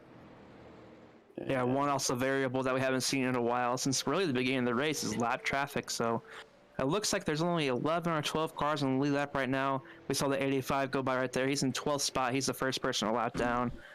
Not many cars to the track that we had at the beginning of the race, but lap traffic may become a factor here and kind of slow people up a little bit. I don't know, the longer this green flag run lasts, the more interesting it's going to get. Absolutely. As the laps are starting to wind down, folks. 263 going to be 264 when they cross the stripe. I know Mr. 27 of Curtis Critchley, he is ready to see Barney Fife Jr. throwing that checkered flag. But yeah, we're breaking off a good green flag run now. The field has condensed from what we started. We mentioned it all night. Attrition. In order to finish first you got to finish. And that's what Curtis Critchley is trying to do, even with his beat-up machine. Yeah, so we've only got, looks like, maybe 12 cars on the track at this point.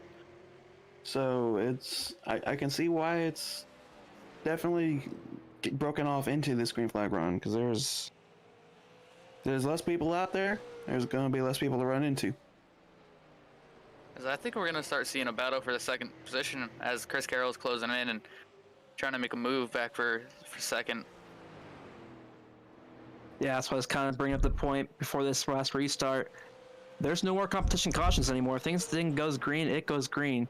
And Chris Carroll got caught behind the 8 ball on that restart because he got caught up behind some slower traffic, and that kind of let the 27 and the 31 kind of trickle away a little bit. But Chris Carroll right now, he has to go. He's going 100% right now, trying to catch up to the 27. Ooh. The 27 right now, he loves seeing this because it slows them both down, especially right there. Oh boy. But now, can Chris Carroll put the power down enough and get to Curtis Critchley, our race leader? I mentioned it before, probably 3 times. We'll say it again.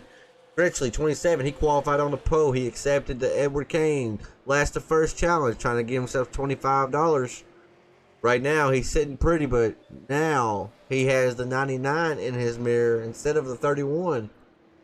What's going to happen here? As laps start to wind down, Chris is about a second behind and was 0.05 of a second slower that time around the track.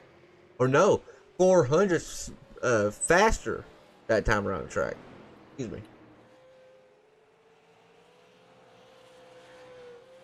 So will he catch him? I think he needs to pick up the pace a little bit in order to get to him, but he was faster that time. Yeah, he is still closing. And he does have 28 laps left, so I think he might be able to get to him. I'll tell you what, guys, just a couple seconds ahead of the leader. There is lap traffic coming up a little bit. Could be something to keep an eye on. Which driver will be able to slice and dice their way through the lap traffic? Yeah, it looks like maybe Carter Casey, James Watson, and Robbie Hartpence are the guys that are at danger here. It looks like maybe Chris Carroll maybe got into the wall there on the backstretch. Not too sure, but I know this is right in Chris Carroll's wheelhouse. Again, from racing him, I know once we get these long green flag runs, he finds something. I don't know what he finds, but whatever it is, it's quick and it's reeling in Curtis Critchley at this point. Look at him wheeling that thing. You can see it with his gloves in the windshield. He is working that steering wheel. He is fighting that car. He's making it go. He's definitely trying to hunt him down. But the thing is, will he be able to pass him? I know he definitely has the pace to get to him, but passing him is probably going to be a little bit harder. Not probably, it will be a little bit harder. I think Chris Carroll's trying to get up to 27 as quick as he can because the 11 of Robbie Hartpence is in turn 1, getting into turn 2 now. As you just see right there, they're not far behind him. So if Chris Carroll can get to the inside, maybe and kind of pinch the 27 up into the left car and use him as his pick, he can easily get him around them there. But this is going to be interesting. It really depends on the timing of when they can catch the lap car. Right, but we talk about this every week too. Getting to that driver is a small task versus actually passing that driver, you know? So if he gets there, that's only part of the puzzle. To finish that puzzle, to complete it, You got to get around that 27, and I think that's going to be a tough task as the 99 is trying to get everything he can out of that race car. Let's go on board. Oh, yeah.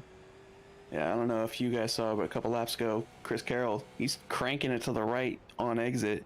He is doing everything in his power to get whatever run down the straightaway he can get. He is loose. He is wheeling that thing.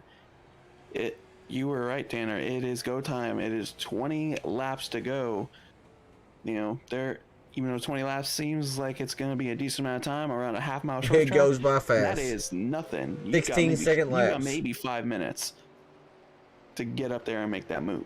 So. Yeah, like Tanner said, with the 16-second laps, it's going to go by really quick. So if he has anything more than what he's doing now, he needs to show it really quickly. Oh, yeah. Out of curiosity, did you guys do the best fantasy team of the night? No, we didn't. Oh, man. I was hoping to hear some good news from that. This thing is getting interesting. They some lap are traffic right on that up one, too. on the back of Robbie Hartpence. So we'll see what Robbie does. It looks like he might try to stay up out of the racing line. Actually, he's kind of awkwardly out of the racing line, so he's not like fully out of it until now. Right. I was going to say, so welcome to the broadcast. You say something, they do something opposite. But yeah, that's it every time. But that did allow Chris Carroll to get a little bit closer to the back of that 27. We got 16, 15 laps to go here. It's getting close. I don't know if Chris has enough to get to him. I think he's trying to get that 27 to start looking in his mirror a little bit more. Because I know he makes me look in my mirror a lot when he's hunting me down. I'm going to go out on a limb here. Chris Carroll is my pick, right? That's the driver I picked. Who picked Curtis? Was it Mettler? Sure did. I don't think Chris got the time to get there and get around him.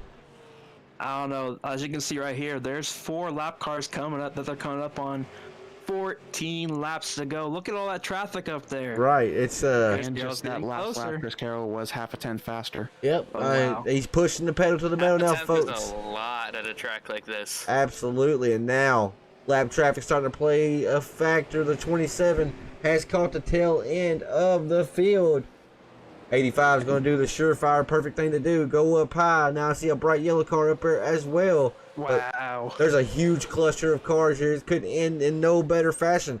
99 is there. Will he put the bumper to the 27?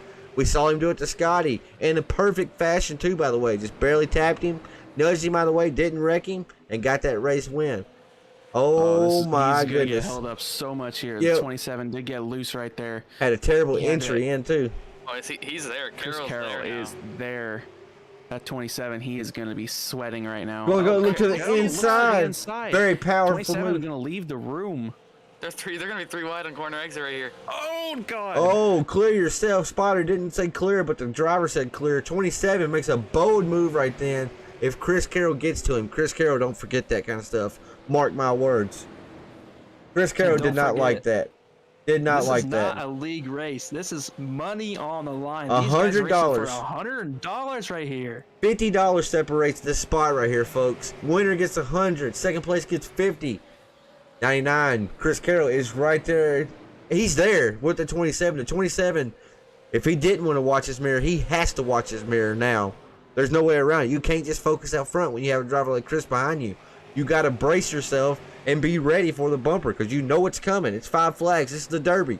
This is what we waited for, folks, as we're coming to 7 laps to go now. And they're still coming up on some more lap traffic. Looks like Tyler Shattuck and Joshua Sexton are the next 2 cars in the path here. So we're gonna have to see, are they going to get to them? I believe they will, but we're gonna have to 6 see. laps to go. And also, Carter Casey in that 2, he has not fallen too far behind. He stayed right there with the him. leaders. Yeah. Exactly. I thought he was in 3rd for a minute. I had to go look. Oh, Chris Carroll right to the back bumper of that 27. It's a matter of when he's going to do it, not if he's going to do it. That 4 laps to go. But look how much it hurt him. 5 laps to go. He had to back. He backed off to not hit him right then, and look at the gap it created. But look how much harder Chris Carroll is driving it in than the 27. But the 27 is kind of pulling him on exit. So Chris going in that hard may be actually hurting him. But we're racehorse mentality, right? We got to go, go, go. We're underneath 5 laps to go. 4 laps to go. Going to be 3 to go when they pass the strike. I think Chris Carroll the last 2 laps have been overdriving just a little bit, especially out of 4. He's getting really, really loose, pedal to the metal. I don't know. I think he needs a little bit of help to get past him here. He's been going 100% for maybe 50, 60 laps now. His tires are really, really hot. It's going to be really tough to get him slides off the out of turn 2 at 37 is not making it Whoa, easy. Yeah. On 37 said if you want it, you're going to have to earn it, son. But the 99 is not able to capitalize on it. This may be a fight right here if it was in real life. As 27 goes down low, we're coming to the white flag, folks, for the Dutchies Snowball Derby. 300 laps here, no fast repair. Chris gets loose with a lap car right there. The 27 is smooth sailing now. All he has to do is go down here and make 2 more easy corners, and he's going to be the race winner here tonight. Chris Carroll tried to go back to back, but now Curtis Critchley is your 2021 Snowball Derby winner as he pancakes the wall. Last to first challenge. Edward Kane Public Certified Accounting sponsored it. Bam Racing Video. Thank you all for all the sponsors. Curtis Critchley is tonight's feature event winner here. Thank you, folks, for sticking with us. Man, oh man, that was insane. As the 31 goes up there and gives him a congratulatory bump. Maybe flip him over. No, don't destroy the cars now. As 31 said, screw it, I'm doing burnouts too, but burn it down, Curtis Critchley. Your race winner, this winning moment, brought to you by Bam Racing Videos. My God, that was crazy. Oh yeah. I love racing. Just for stuff like that. And for those keeping track at home, Steven Gibson did get the hard charger 22nd to 5th. No, he didn't. No, he did not. Curtis Critchley did. Curtis Critchley got it. He took the last first challenge. Yeah, that's true. And then Chris Carroll got the highest finisher with the least amount of incident points. He said, I heard he had 8. The whole point of the last to first challenge was that made him eligible for the hard charger. Gotcha. Sorry if I didn't make that apparent in the broadcast. All right, folks, we got to find a third place spotter or third place driver for an interview. Give us just a second. We will find him momentarily. That'd be Rick Spencer Walt. If somebody can let Chris Carroll know, we do need the third place finisher. We need him ASAP, as Curtis Critchley just solidified himself as one of the top short track racers on the sim. As we are currently awaiting our third place driver. I don't want to do it out of order. Come on. Find him. Where he be? Nobody knows, just indeed. Yippee. Alright, we're going to pull up Chris Carroll first. You two, one of y'all has the honors. As Chris Carroll has disappeared from Discord. Right, and I went to moving. As we are still awaiting, we need Curtis Critchley, please, to the broadcast booth. We need Chris Carroll, please, and Rick Spencer want to be in Discord ASAP. If you want to be interviewed and thank your sponsors. Sounds like they're working on it in the iRacing session here, so they should be coming in pretty shortly. But holy cow, what a race! Final thoughts, Brandon. What's your thoughts on that race before we get the interviews going? Well, I was just about to ask you, do you think that whole race was worth it toward the end? 300 laps for that finish? Absolutely. And Me too. Folks, I'll Me tell you too. the truth. This was free tonight. We didn't charge Carroll a penny for it. You know why? Because I love the sim racing community. That's why. Well, I do have something to say here. Chris Carroll, while he did finish second, he didn't have the least incident points. Steven Gibson got away with 0x. No way. He did not have a single incident point tonight. All right, Critchley is in the after race chat session. We're just gonna go first a second. I'll get Critchley real quick and have a word with him. Curtis, you got Tanner Marr in the booth. You got copy, brother. Yes, I do. Curtis, I can hear it. You're smiling when you say that. That 27 was bad faster in practice. You were actually pinned as a favorite coming into tonight. Qualified on the pole. You accepted that last to first challenge. You succeeded. Talk me through your race, brother. Oh boy, I know Five Flags is probably one of my favorite tracks here, so I knew is that I could be at least running for top 3 again, coming from the back as long as I played my cards right, and I was able to get up to the front again, or get up to the front from taking the to the rear challenge, and then on that one restart coming down the backstretch, my pedals just stopped working. Like I wasn't getting any input. Like it was going 5% throttle, 25% brake, and then I just had to basically tow. Luckily, there wasn't any caution laps didn't count, so I didn't go a lap down because had to tow, reset my pedals, and get everything figured out. And eventually, just had to come from the back again. Got involved in like 2 instances. I know I was so close to quitting after the second incident. I was like, your car's so close to mangled. parking there. It's mangled. I don't know how you did this. I don't understand. I don't know. It's down 40 RPM, and like the car, as soon as I had to get about 2 minutes of optional done twice. But as soon as it came in, it's like it kind of felt a little better because it was tighter on Century. Right. I mean, entry. Not Century. Entry. But it felt a little better on entry, and that might have helped it a little bit. And then also, too, my teammate Rick was also pointing out the car is super loose on the exit of the turns that I'm sure you've seen it watching from the booth.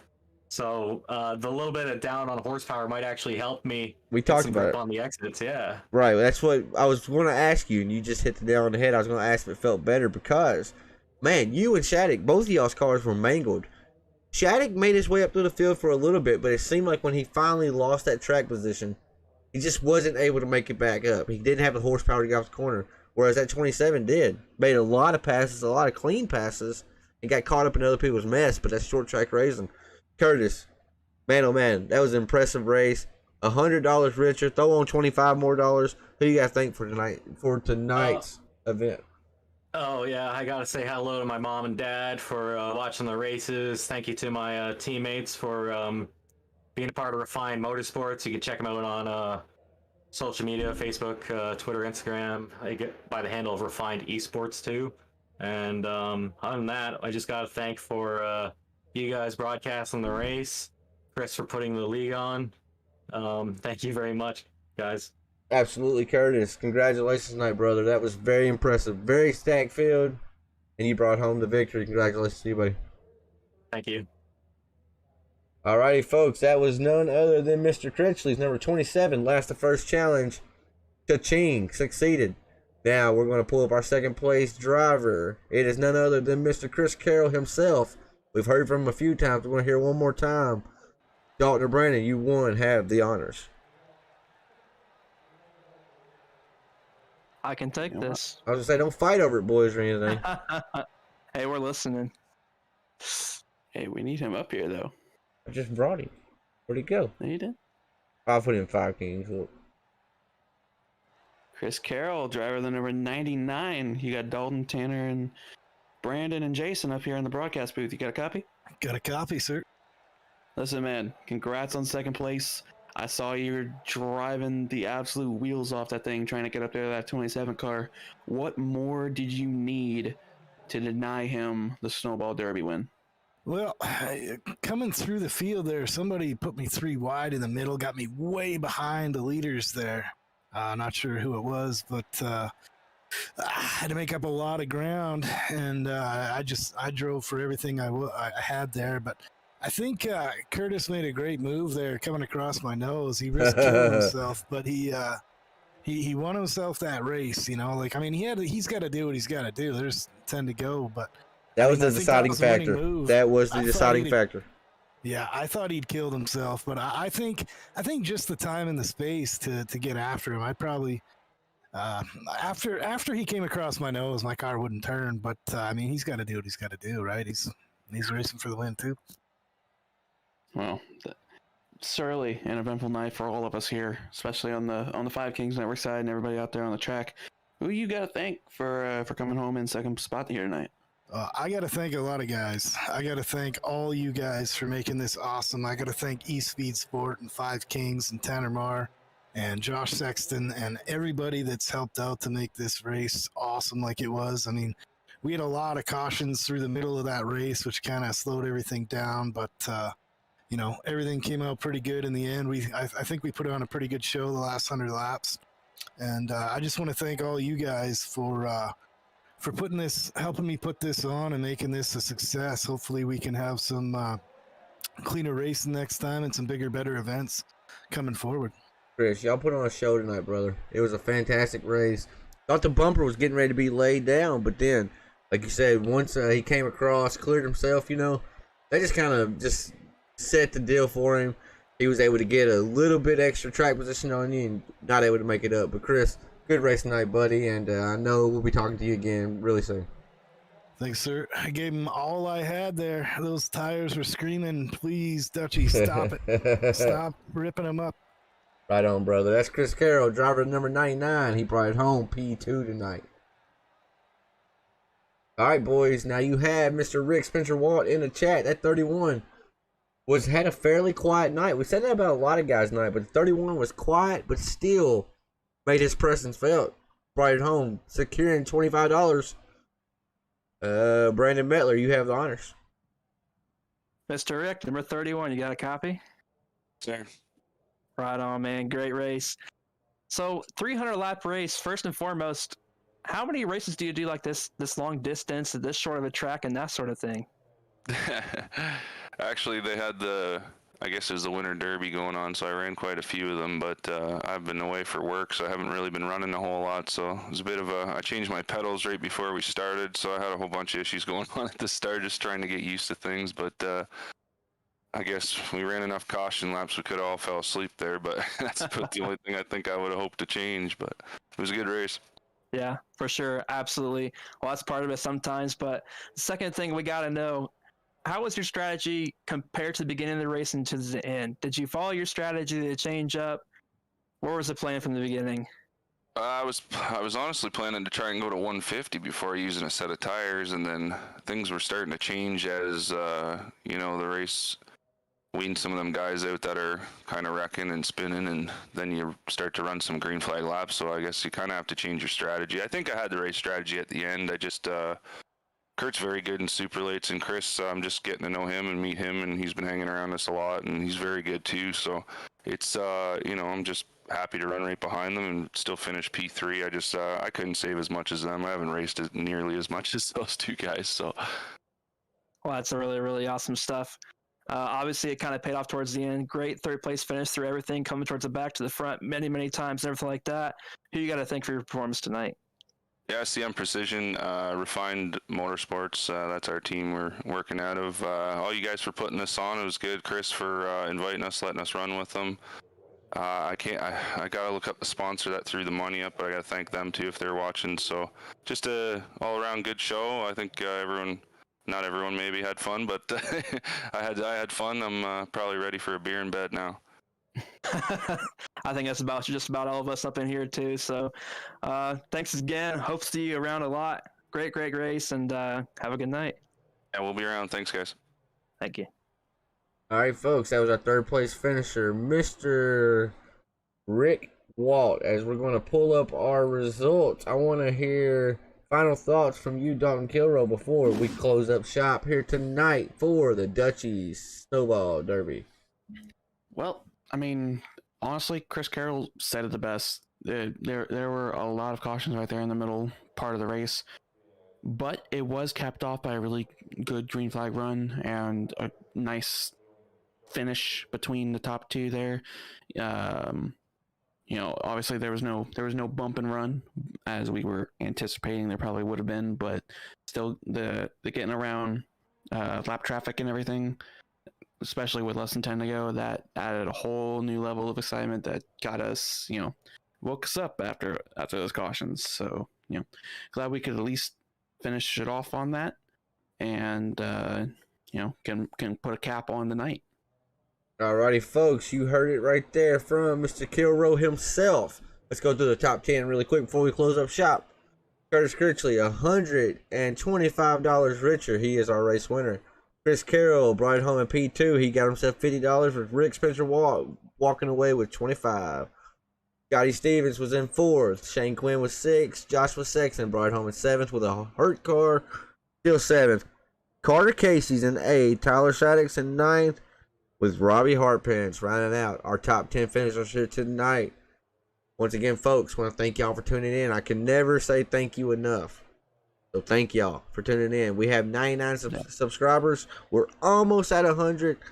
Somebody make my day. Hit that sub button. Let's break 100 here tonight. We'll be back on track tomorrow night for the Saturday night Super Truck Series Crooked Line Racing. We'll be at Rockingham. So go from one short track to another short track. Both tracks are tough. Rockingham is full of character. A very legendary track. We'll be going live at 9 p.m. Eastern. But for now, it's been Tanner Marr, Tanner Marr, Dalton Kilrow, Brandon Metler, and we were joined late by Jason Raymond.